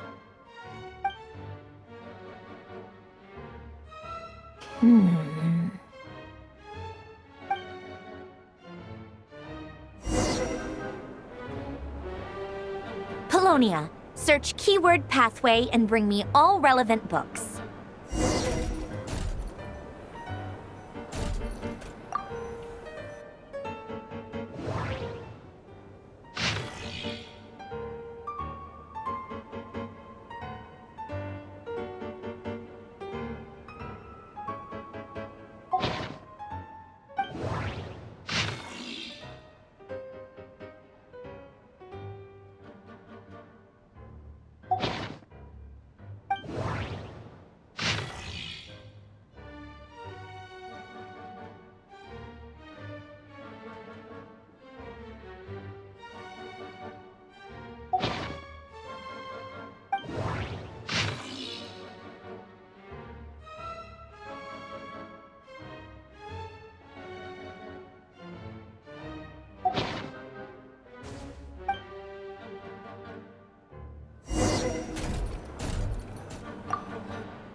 Otonki Sermon Dictation.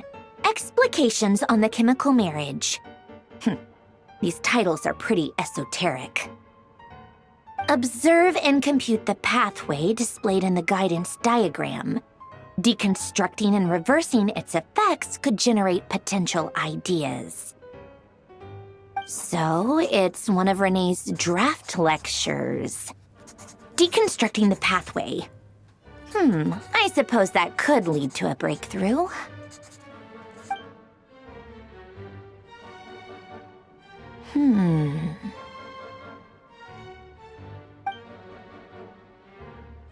This is so long. This guy sure loves showing off his knowledge.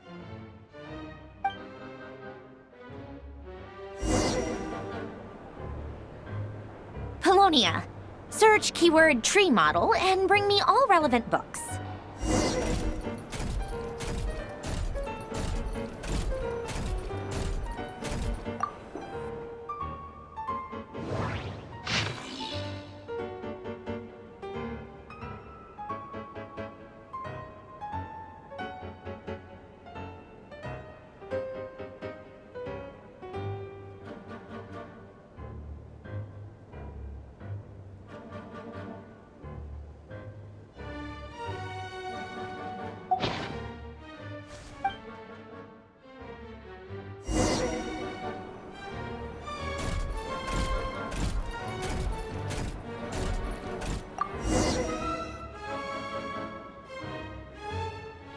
Most of the experimental devices proposed by the Lilia Crucis Ordo are built based on the simple and basic logical structure of a tree model. Lilia Crucis. Guess they were trying to cover up the name of the Nautitzenkois Ordo? When Duke St. Germanus departed, he said, "It seems that there's no going back." Alas, he is only a genius when it comes to machines. In all other things, he is but ordinary. Excuse me? I'm sorry. That's just ridiculous. What kind of book is this? Great Detective Herlock, the Alchemist and the Clockwork Saint? Isn't this a novel? Come on. Still, the author swears that they knew Renee well. Whatever. I guess it's not beyond the realms of possibility that Renee would say nonsense like that on occasion. Memory, wishes, souls, and persona. Frankly, this sounds more like occultism, but if Albedo vouches for it, I suppose there must be some alchemical basis to these techniques. The way Alain Guillotin saw it, the world was comprised of machines. The universe needed machines, and thus his technologies were created. That's why I was born. René, his full name was René de Petrichor, if I recall correctly. Sounds like he and the town must be intricately connected. That place was also the source of most of our information regarding Remurian civilization. Seems like some of his projects were based on their technology. The cutting of souls and storing them in vessels. These seemingly unrelated techniques underpinned René's research, assuming that the 4 orthants correspond to alchemical categories. The chemical marriage model? Alen would have scoffed at that. He never would have let those theories or parameters anywhere near his mathematical formulas.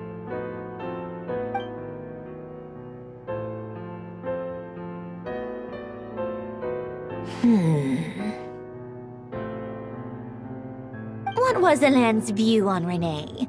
I know he mentioned the name, albeit very rarely. Oh, now I remember. Alan's old notes are here too. They mentioned René once. René seemed most out of sorts when he spoke to me. A lack of sweet foods has dulled his mind, I should think.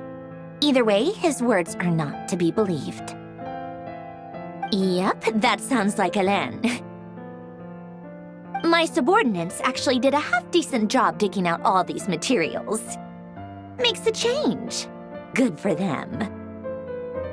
Some of Alan's old files are completely consistent with these records. He must have gotten them from the Tower of Gestalt. I never knew he got his hands on René's records that early. Heh, he may have kept them, but he never even attempted to use them. Didn't believe a word they said. Come to think of it, René's world formula was filled with calculations of constants. That shows he believed that the fate of the world to be predetermined. As for Alan... it's been too long. I forget what he said. What would he have said? A guy like him, fervent believer in machines, but not headstrong enough. The world can be changed. It is worth persevering. Yes, that's how he used to think at least.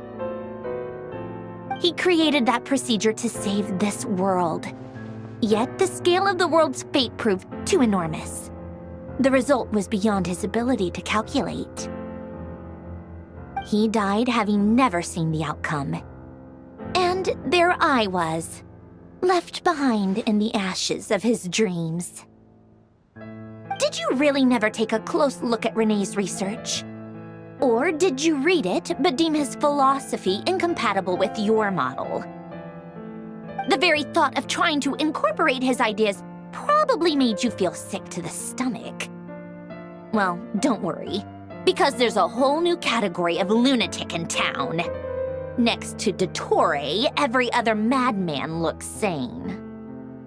You once asked me what I wished for. Should have asked him instead. He's the one pining for things you'd sooner die than witness.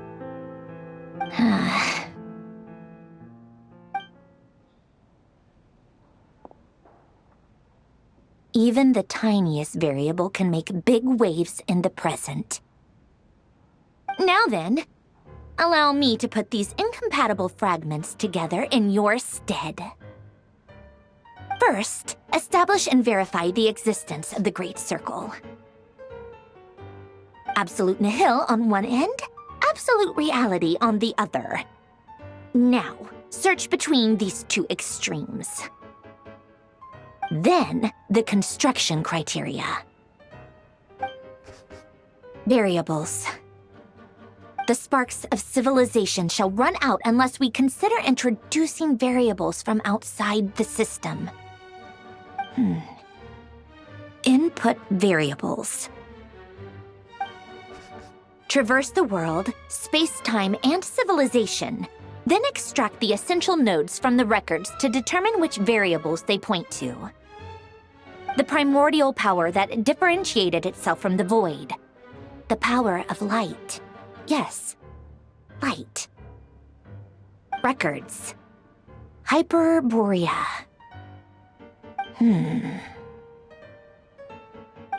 This is horrendously complicated. After all that, I'm still missing a few variables. I need to think this through again. How do you think it looks, Paulownia? Like the frenzied scrawlings of a madwoman? Fine, keep it to yourself. It's not like you can talk anyway. I'll assume you gave it a passing grade. I jest. But true madness does often start with trying to save the world. What would Arlecchino and Columbina think if they saw this incomprehensible hen scratch? They'd probably have me institutionalized. So would Rosaline.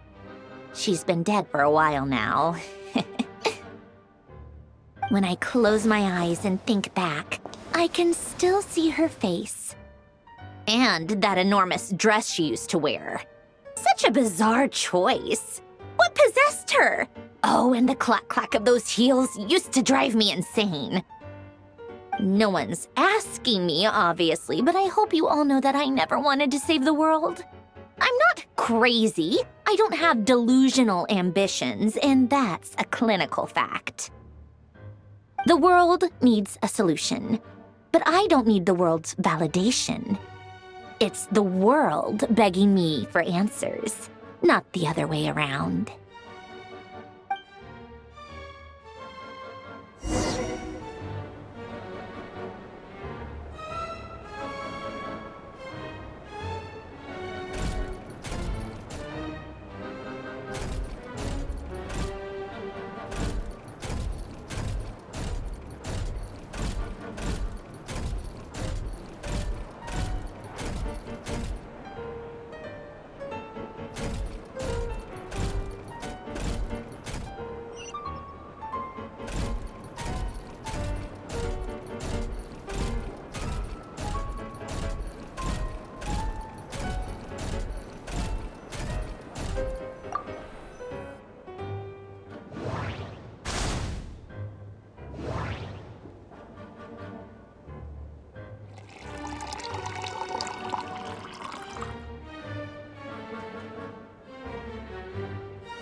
Oh, cookies to go with the tea. Let's see. They must be from that person who brought those documents. I see they're from Hotel de Boer.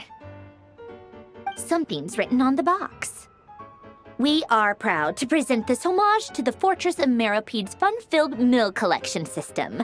Fortune cookies. Have a lucky start to your day. Sounds like a dumb gimmick to me. Be early to bed and early to rise. Get plenty of sun and drink plenty of water. Then things will surely go well for you. What? Are you kidding me? Somehow I doubt that an early night and a glass of water is magically gonna save a world on the brink of existential peril.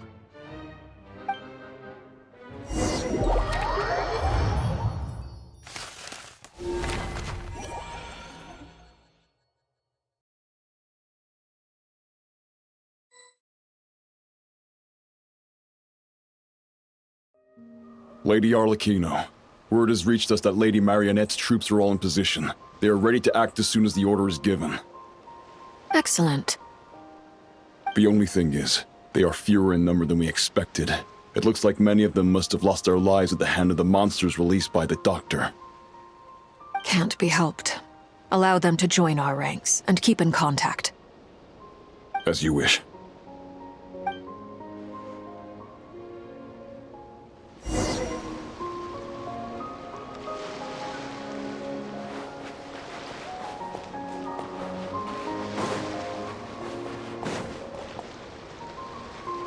It's been a while, Arlecchino. You look well.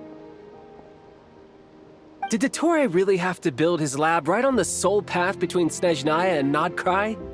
Had to go on a huge detour to stay out of its line of sight. Sounds like an arduous journey. I assume you've brought word from Her Majesty? Of course, all part of the job. Firstly, the Tsaritsa has authorized Fatui Internal Affairs to review Dottore's case. They will reach a formal verdict on whether he has turned traitor and whether he poses a threat to Snezhnaya. While they're working on that, I've been ordered to come and receive the refugees from Nodkrai. They are nearby. My team will escort you to them shortly. Great. Aside from that, Her Majesty has a message for you and Sandrone personally. Huh? Where is Sandrone? She stayed behind to work since I was making the trip anyway. It seemed sensible to have one person on standby at base while the other came out to meet you. All right, guess that's just how she rolls. In that case, tell her that the Tsaritsa's decree this time is pretty awesome sounding. I think she'll like this one. Still, I wonder what... Wait, what's that? Did one of our troops turn into a monster? Take him out.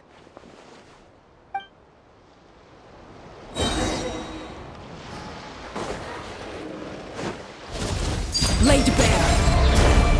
This is where we fall. Riptide!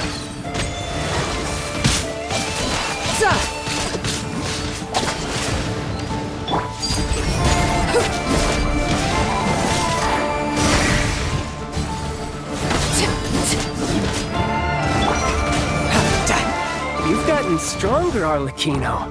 Nice. Stop that right now. I appreciate the praise, but I am not fighting you today. I knew it.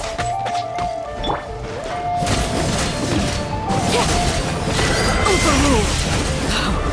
Wanted my full attention, did you?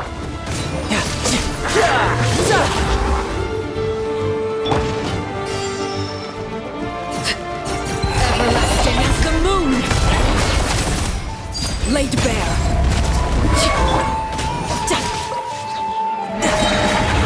Brace yourself! This is gonna hurt! Go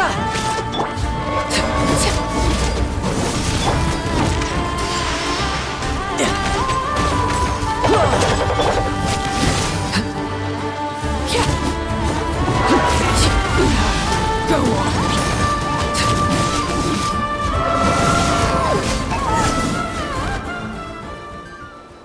I can't believe it. He was a living, breathing human one moment, and the next? Another fine piece of work by our dear colleague, I'm afraid. What in the world has been going on in Nodkrai? A lot. But long story short, Dottore stole 2 moon marrows that should have belonged to Columbina, then built a 3rd moon marrow of his own to concentrate the Trilunar Authority in his hands. What? What do you mean he built a moon marrow? People build roads and houses, not moon marrows. What's his next DIY project? He's gonna build a god? You could stand to be less surprised. We are harbingers. The work we are engaged in makes the creation of gods seem mundane by comparison. I tell everyone who asks that you once crossed swords with Rex Lapis while serving as a key supporter for Rosaline's plan. But right now, you're acting like a common adventurer. Thanks for speaking up for me. Those 2 really took me for a ride back then. Then again, surely no common adventurer would manage to get tangled up with them the way I did. That's gotta count in my favor, right? It almost sounds like you wish to repeat the experience. I might have to lower my opinion of you. No. I'll stop talking. Please, go on. Dottore is currently still experimenting with his newfound power in ways that continue to corrode the outside world. As for the human mutation, I believe this is simply a consequence of his experiments, and not a strategic move. That radiant beast was once a subordinate of Sandrone's. I suspect he was only allowed to live so that he could become an experimental subject. Also, those of us who fought Dottore have been afflicted with a curse. As such, I cannot leave Nodcry. This is so much worse than I thought. No wonder Her Majesty's decree is so extreme. While these exceptional circumstances persist, the Harbingers are hereby authorized to use unilateral executive powers. Should Dottore pose a threat, Arlecchino and Sandrone are permitted to eliminate him. My thanks to Her Majesty. I will pass these good tidings on to Sandrone. Her Majesty has also declared that she will refrain from launching an attack on the now evacuated Nodcry due to the presence of unretrieved research material. A wise decision. By the way, how's my old partner doing? I'm assuming they're with you? Partner? You mean the Traveler? I'm afraid I have bad news. She was captured after our failed assault on Dottore's lab. Her whereabouts are currently unknown. What? Why? Since when does Dottore have a bone to pick with her? That is indeed the question. I'm not sure he does. He must have some other goal in mind. This won't do. I have to rescue her. You can't. We have no idea where the Traveler is. What am I supposed to do then? Stand here twiddling my thumbs? Sandrone is working on it. The best thing you can do right now is complete your mission. Fine. I guess I'll leave this to you then. One last thing. Tell the Rooster to get the message out to the gods and citizens of every nation in Teyvat. Beware. An uncontrollable pollution is spreading forth from Nodcry. The source of that pollution is a madman drunk on the success of his experiments. The Fatui and our allies will endeavor to contain the threat. However, if Nodcry falls, things are likely to escalate. Considering Dottore is one of our own, all Fatui stationed in Nodcry consider it our duty to stay and fight him to the bitter end. Whatever the cost. Hey, don't be too pessimistic. If it comes to it, I'm sure Her Majesty won't stand by and do nothing. I hope you're right.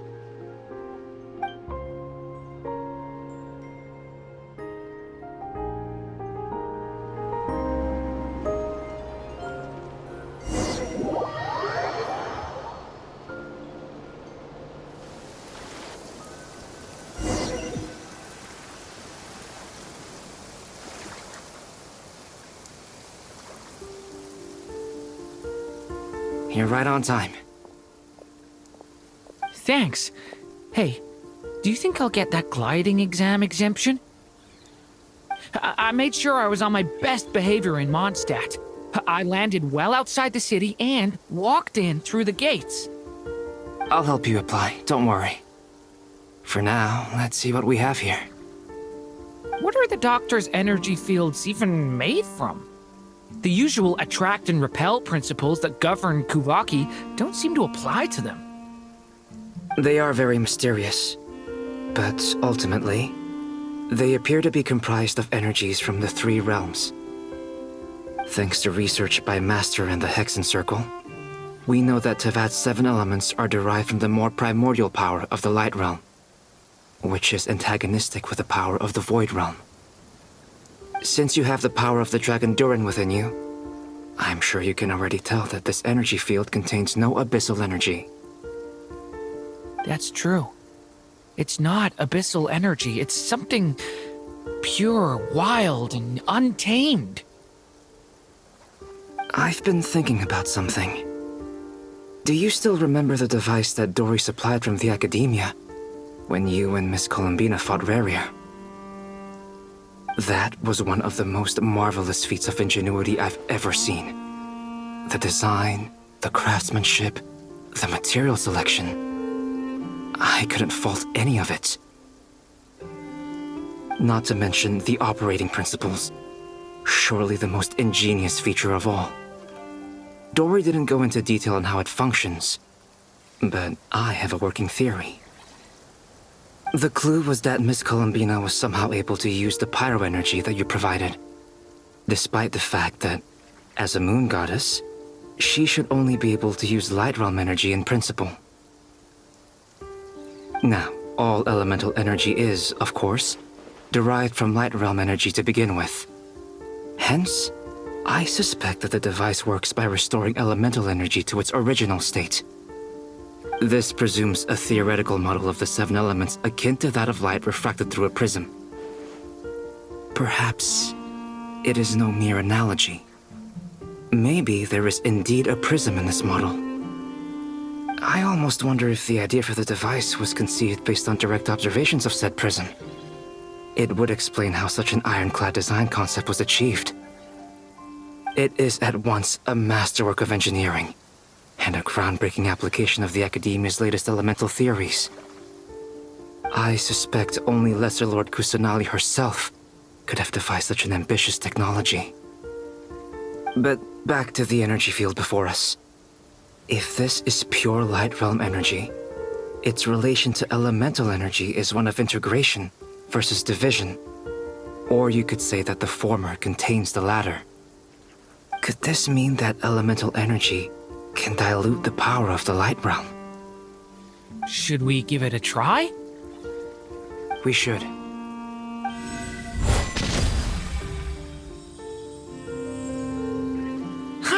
It works! Clear signs of disruption were detected at the periphery of the energy field. This indicates that elemental energy can disturb or even negate the field. Now you try. All right, here goes. It's working! Switch to abyssal energy and attack again. No surprises there. Abyssal power drains the energy field to a significantly greater extent. I now feel confident in asserting that the energy field is indeed pure light realm energy, and that elemental energy can dilute it. But the energy field is huge. How much elemental energy will it take to neutralize it? We don't have to neutralize it completely. We can try other approaches. That's all for theory. Would you like to continue watching? So you knew I was here. Huh? When did you get here? A while ago. But Albedo sounded like he was working on his thesis defense back there. Back in Sumeru. You can end a person's whole career by interrupting them mid-speech. Very thoughtful of you. I'm truly touched. Could I ask you to lend me a hand? With what? A little test. Try using Anima to unleash a concentrated assault with circular blades, with the goal of breaking through at a singular point. Nice! This time it tore through the field. Tremendous. This is a major breakthrough. Should we go through? We probably shouldn't risk having mutually antagonistic energies in such close proximity. Durin, you stay here and watch the entrance. Hat Guy and I will go in to investigate. Sounds sensible to me. Keep your eyes peeled, Durin. Don't worry, I got this. You two be careful in there. Just give me the signal if you need help, and I'll dive right in. What do you mean, signal? It's based on a new alchemical concoction I developed last month. When 2 bottles of it are smashed on the ground together, they emit a blinding burst of light. If it comes to that, remember to shield your eyes with your hat. Glad I asked. Thanks for the heads up.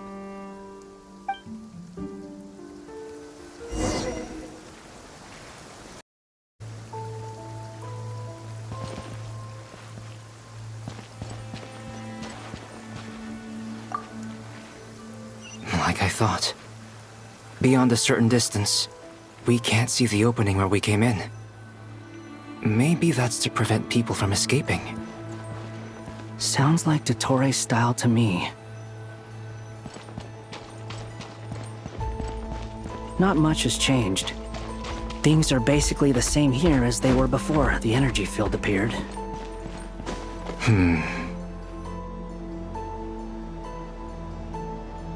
They have no heartbeats and they're not breathing. We can only assume they're dead. But there are no visible wounds. Also, There's an animal squatting next to each body. It's watching us. That's not an animal's gaze.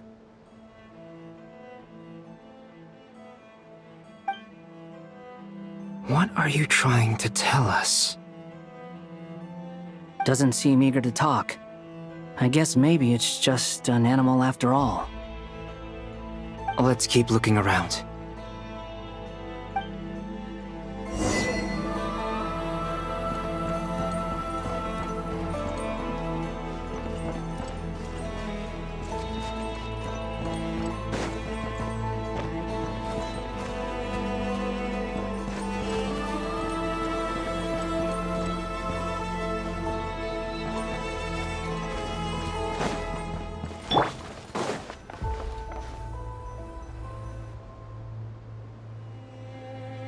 Same situation everywhere. Not a living soul in sight. Just countless bodies with animals standing watch over them. Well, I think we can safely rule out the possibility that they're all pets. Is skirting around the topic your way of showing consideration for other people's feelings? Just being cautious. I don't doubt that you can handle the truth.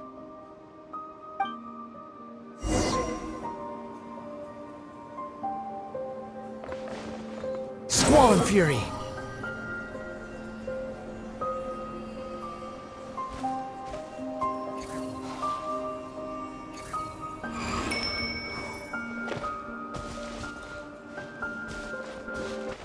Careful. Please. Help us. Please. Over there, I hear a voice.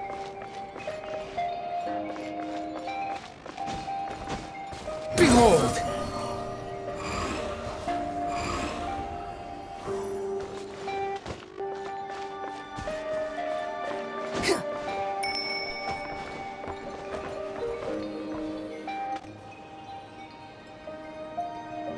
Please.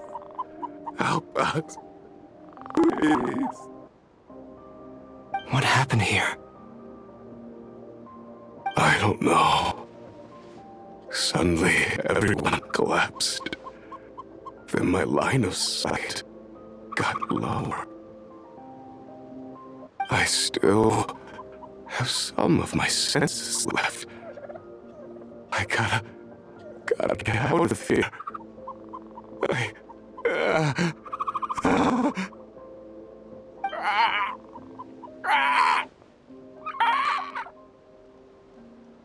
It looks like there's a huge experiment going on inside this energy field. Maybe each energy field is its own giant experiment. Vile. He's swapping human minds with those of animals. Even without the other circumstances, this would be an extremely radical experiment. Those people may have lost their sense of selves, but they are not fully animals either. If they were, they would have left. But instead, their instincts are driving them to remain by their dead bodies. We should go. No sense in sticking around here longer than we need to. Agreed.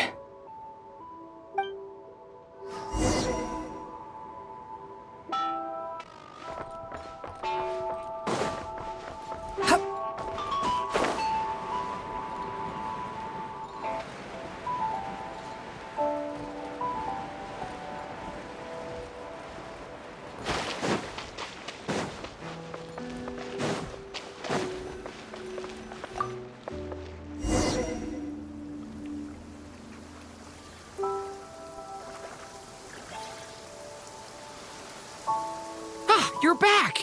Everything okay? We saw some things that take a strong stomach.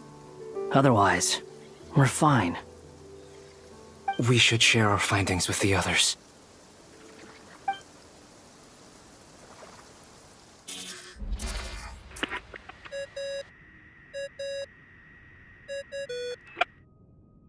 Yes? Who is it? Miss Nefer, it's me, Albedo. We found a way to break through the energy fields. With enough control, it's possible to tear them open using elemental energy. Also, we managed to take a look inside. Dottore is carrying out his cruel experiments on an immense scale. Any residents who have failed to evacuate in time will likely meet a grisly end. Sounds like he's living down to our expectations. Might I ask how things are proceeding on your end? I'm just about to get started. I'll be in touch once I have a result. Understood. Stay safe. I will.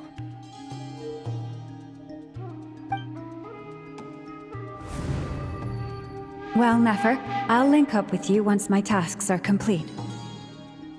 What makes you think I'd need you to do that? I'll need it. And considering the way you approach certain matters, I think you'll be better off with me present.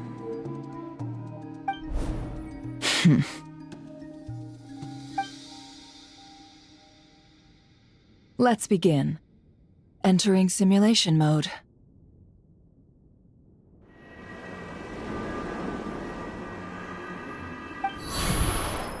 A vast wasteland. Is this the Traveler's inner world? I was expecting something more vibrant, to be honest. Wait, someone's there. What are you looking at? In that case, I'll look at it with you. I want to know all about everything you've seen and experienced. Is there somewhere I should return to? Or should I stay here and be the hero everyone says I am? I don't dislike my current life. Roaming the land, fighting battles, accomplishing missions, earning a living, looking after Paimon. It's not so bad. I guess the only thing that's missing is that you're not here with me. This is the conscious layer, which contains a person's true feelings. It is filled with both longing and kindness. I suppose anyone who lives long enough ends up wishing for someone who can't be there. Maybe it's the only way we can feel truly alive.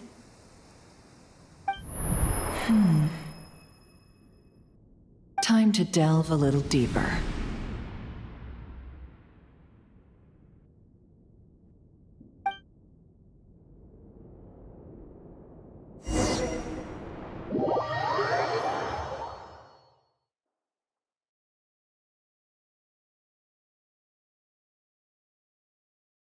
Nasha Town is hardly the optimal choice for a place to live, but it has character and a reasonable population density. What are you trying to say? Oh, don't be nervous. I was just thinking where might make a good starting point for your journey. Perhaps I should send you further afield. Conria, perhaps. Conria ceased to exist long ago. Once again, you fail to understand the possibilities that the Tri-Lune creates. Anything that has existed in the past, I can now recreate. You simply do not wish to see that happen. That might be because you miss your sibling and fear getting answers that you are not ready to learn. But this is not for me to judge. If we are to collaborate, we need to maintain an amicable relationship. In a moment, you will be able to...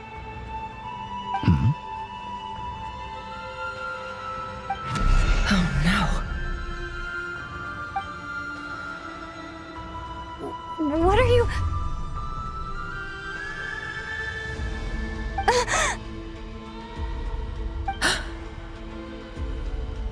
What are you gonna do? Don't move. Something unwanted has crept into... Oh? Gone as quickly as it came.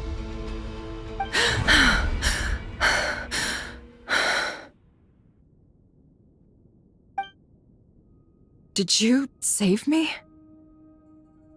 If I hadn't cut the connection, Dottore might have caught you from the other side and destroyed you.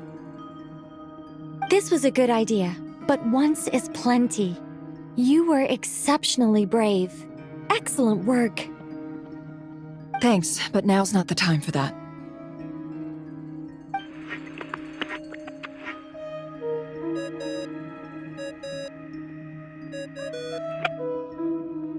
Albedo speaking.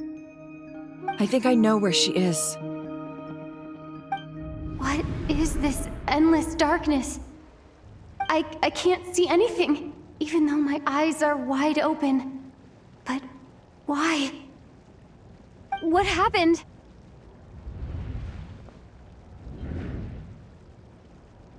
Ah, sorry about that.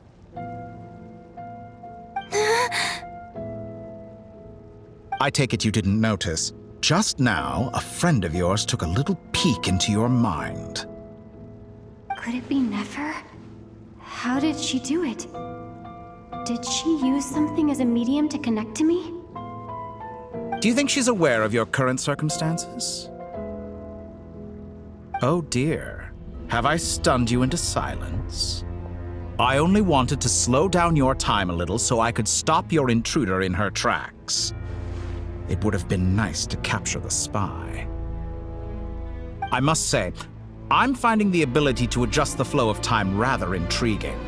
The moment you closed your eyes, time seemed to grow impossibly viscous, didn't it? A whole month passed before you opened your eyes again, but only for you. No one else was affected. I dare say this is something only a god can achieve. Point taken. You've proven once again that you have god-tier powers. Oh, you misunderstand. This wasn't about proving a point. I was testing things out. I find I learn best by doing, and I have to admit, time is not the easiest dimension to control. I only wanted to make you sleep for a short while, but it ended up lasting a whole month. Clearly some finesse is required to wield the authority over time as I wish. I hope you're not angry with me. It was only a month's discrepancy, nothing too serious. Had I been off by a year, a decade, or even a century, that would have been quite a different story. You could have frozen me for millions of years. So much for collaboration. You aren't showing much sincerity. Millions of years? To what end? I wonder if you don't understand humans all that well. They are very pragmatic creatures who understand only that which they can perceive with their senses. If I had you sit here for a week, I imagine people might sympathize. But if I left you here for 100, 1,000, or 10,000 years, the sheer size of that number would cause it to lose all meaning to them. They would not have the capacity to comprehend your suffering, and thus they could not empathize. Unfortunately, while gods do exist in Teyvat, it is ordinary humans that account for most of the population. Their lifespans are so limited, their bodies so fragile. Did you ever really hope that they could begin to understand someone like you? Your long life and unique origins make you fundamentally different from them. How long will it be before they start to treat you like the alien you are? Before you are ostracized, outcast? Alien. Even I feel bad for you sometimes. This world has made you into a slave. So many times you have served its will, and not once have the powers that be ever thought to grant you the one simple thing you wish for. You have been treated most unfairly. I can change that.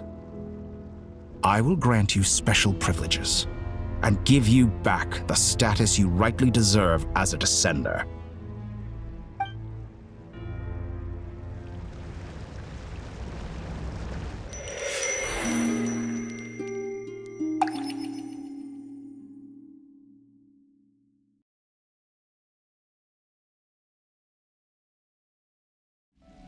I've entered the past 3 times at this point, but I still have so many questions. For instance, beyond each point being further back in time than the last, what determines the specific locations at which I can make entry? So far, the common thread linking all three scenarios is that the Traveler has been present. But it's more than that. I know I sensed something familiar around her. What was it? I'll keep this question in mind as I carry on.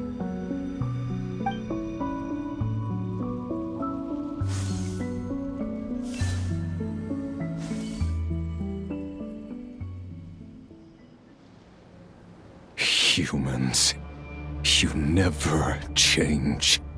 Always trying to use powers you neither comprehend nor control. This looks like Star Sand Shoal. Was this before Rerir regained his physical form?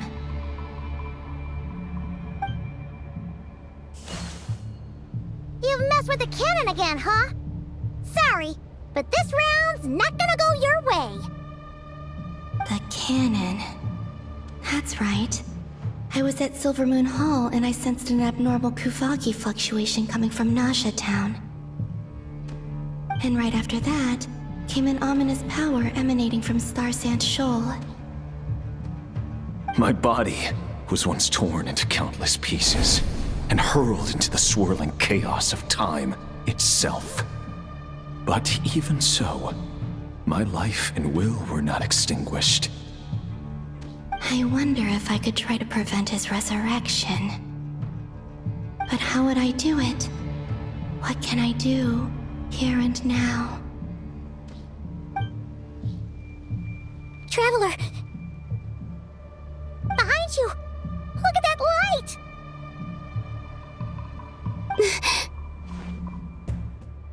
No, I won't make it in time.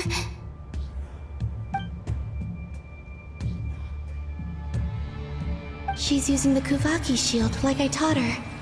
Is she gonna use it to block the cannon's beam? She's strong. I'm sure she can manage. But the force released when the beam impacts the shield might lead to collateral damage. Easy Island. The Frost Moon Scions will be exposed to lethal levels of Kuvaki. A question, if I may. Kind Miss Columbina.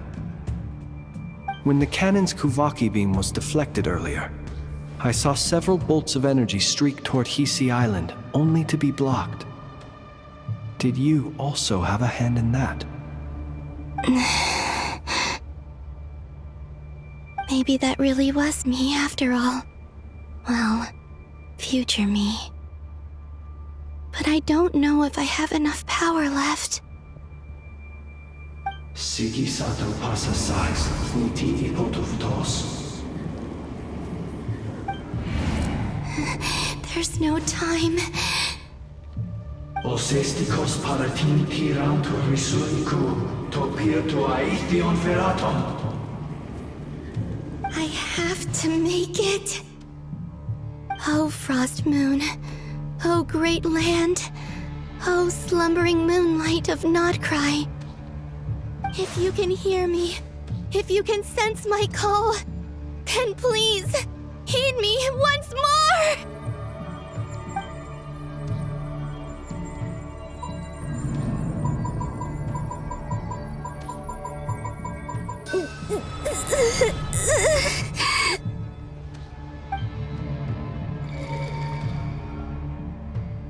Did it work?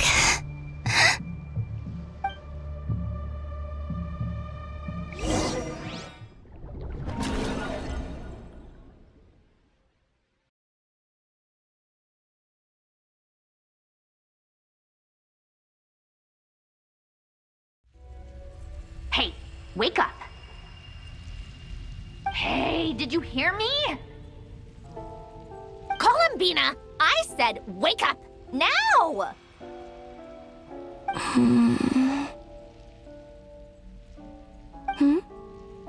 Oh, good morning, Sandrone.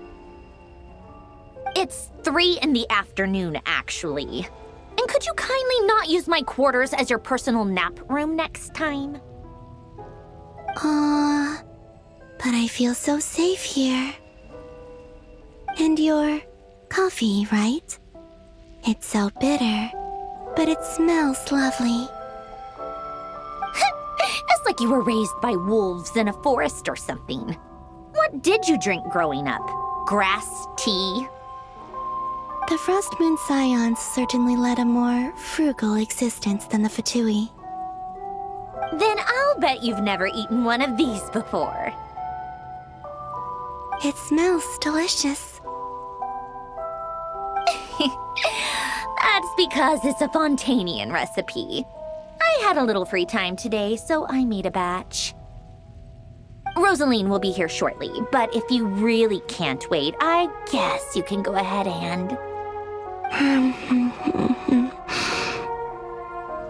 Hey, at least let me finish before you start eating! Did the Frost Moon Scions not teach you basic table manners?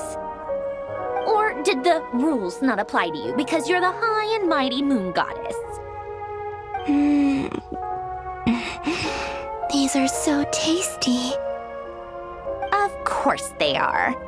I made them. I was worried they might contain traces of machine oil. What?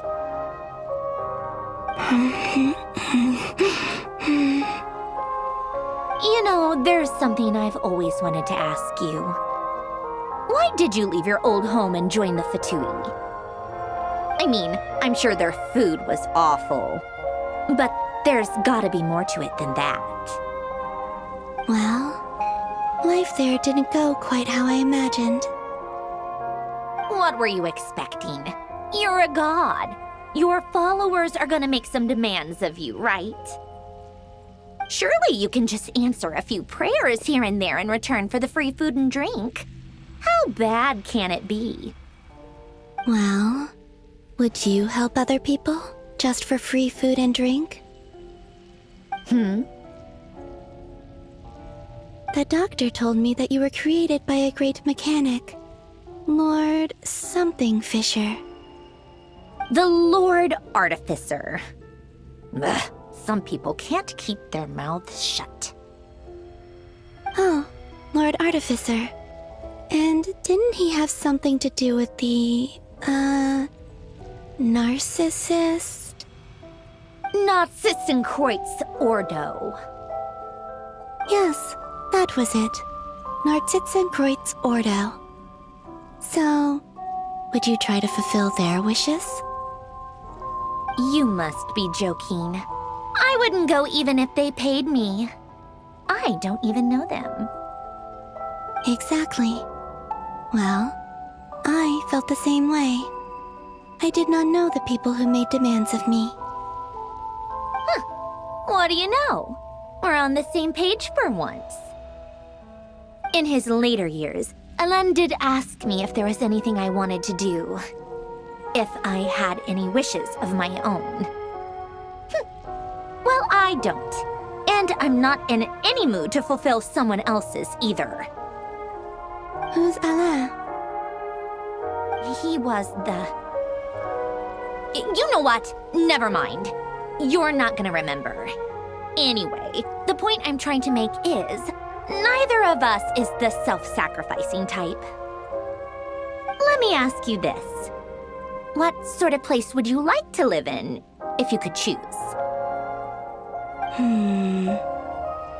A place where people don't ask me for things I cannot give them. Where they don't worship me, or fear me, but just want to chat with me like a normal person. I'd also like the freedom to come and go as I please. And ideally, it would be somewhere with the smell of coffee and snacks. Not to burst your bubble, but no such place exists in the world. Now, take your snacks and scram.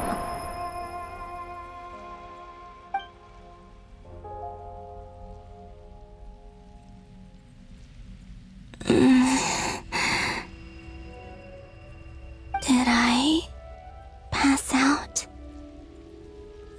Of course. I'm back here again. I I dreamed of events from my past. Sandrone, Traveler. I miss you all so much. Back there, I guess I managed to harness all the Kuvaki energy on Hisi Island. But how did I do it? Time is flowing backwards here, and I can use that familiar power to enter the world of the past. That mystery ally everyone talked about. It was me all along.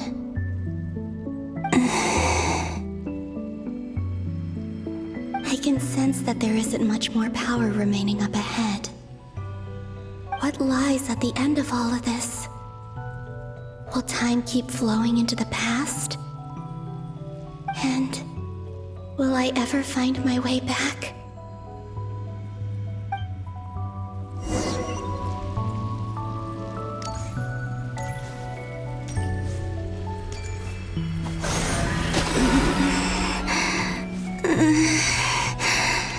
It's getting harder and harder to use my power.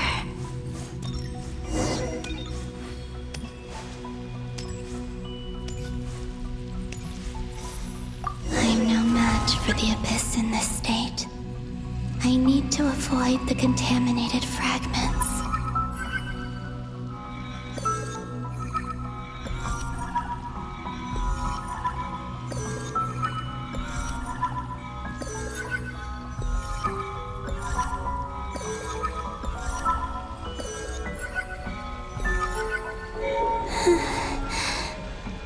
Time to go.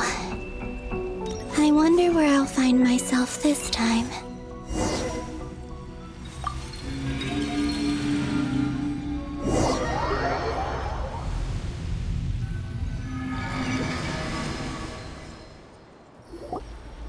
The Final Night Cemetery. This is where Flint's is based. Or not! How are we supposed to read through this many files? Difficult, yes, but it is also our most efficient option. Seems like they're searching for information. Oh, I remember. Flint and Varga talked about some files on the Wild Hunt. Was this my doing too? To expose the true intentions of this Rarir, we need to dive into Notcry's history. Are my actions changing the past? Or are they simply completing a process? Is all of this inevitable? Or am I the one making these decisions? If I choose not to help them now, will it change how things turn out? Hope we don't land on our heads then. They're my friends.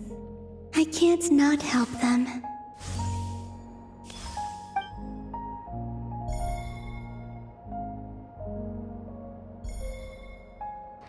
Ghost! And the other one was... here. Hey! Another file's moving!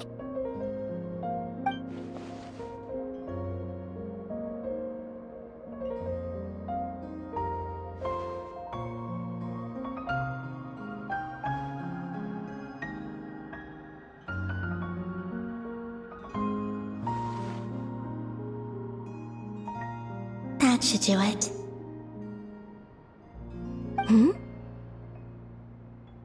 Luanatar? You can sense my presence? Wait!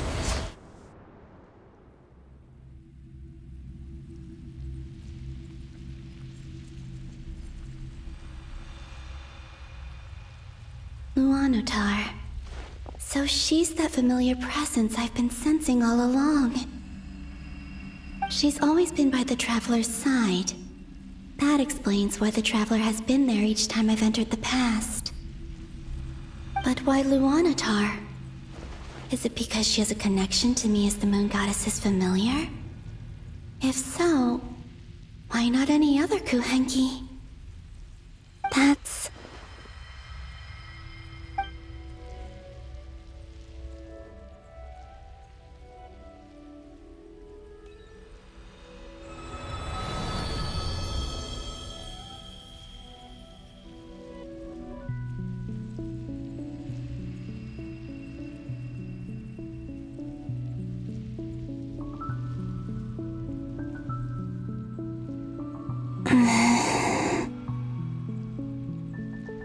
cannot sense any power up ahead. Just a void, stretching out into infinity. This is likely my final chance to enter the past. It's now or never. I have to find a way back.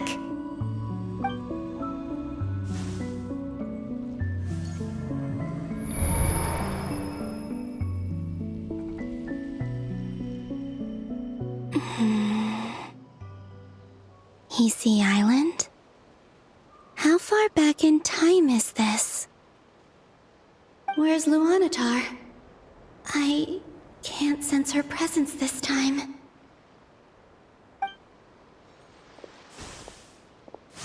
Oh, seeing Anafa and Aino reunited like that sure was heartwarming. Traveler, Paimon. No, stay calm. I don't have much power left to change things. I don't even have that much time left here. Think, Columbina. How do I find a way back? A way back... to where? Do I go back to Moonprayer Night? Or to the future that followed? And if I return in my current state, what will become of me then? Dotori's actions that day proved that he'd been planning that for a long time. He had already seized the power of 2 Moon Marrows before capturing me. Even if I managed to get back, how can I fight against him when he wields the Tri-Lune Authority? I can't. If I go back like this, I'll be playing right into his hands. I have to find some way of rivaling the power he has usurped. Wait. Time flowing backwards. The Tri-Lune Authority. Does that mean... I think I know what the final destination of this lunar reflection might be.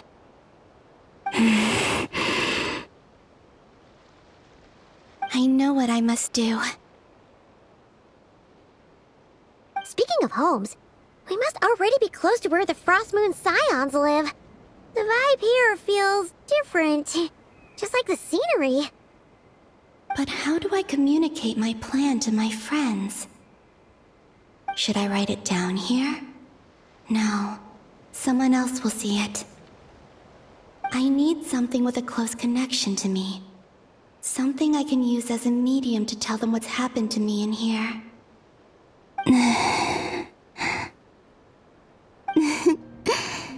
Now it makes sense.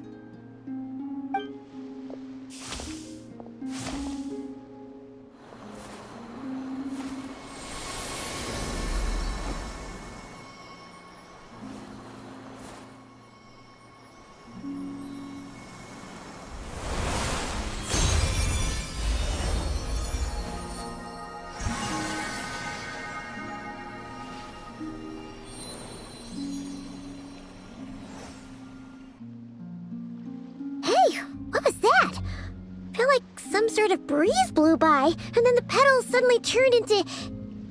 Huh? It was I who brought Luanatar into being. I gave up a piece of my own soul to create her. That's why I could sense a familiar power from the moment I entered the space. It also explains why she's been present in every past location that I've entered. Because we have a deep connection. Hey there! What's your name? And the reason why there are no more gates to the past after this point is that Luanatar hadn't been born then. No wonder I sensed the trace of a blessing when we first met. But I still didn't recognize the soul hidden within you. Back then, I was just a little lost dove. I had yet to become Columbina Hyposelenia. Go on now. We've got stuff to do. Best you find someone else to hang out with. Hey, you scared it off.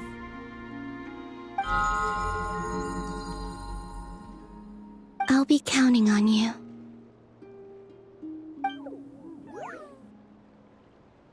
Remember to stay by the traveler's side, guide her, and help her in my stead.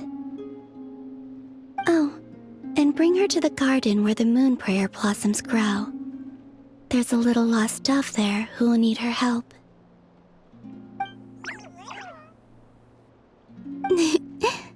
Go on.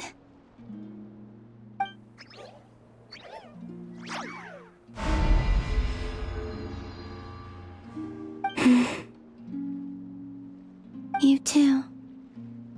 Go and live your story. As for mine must go in a different direction.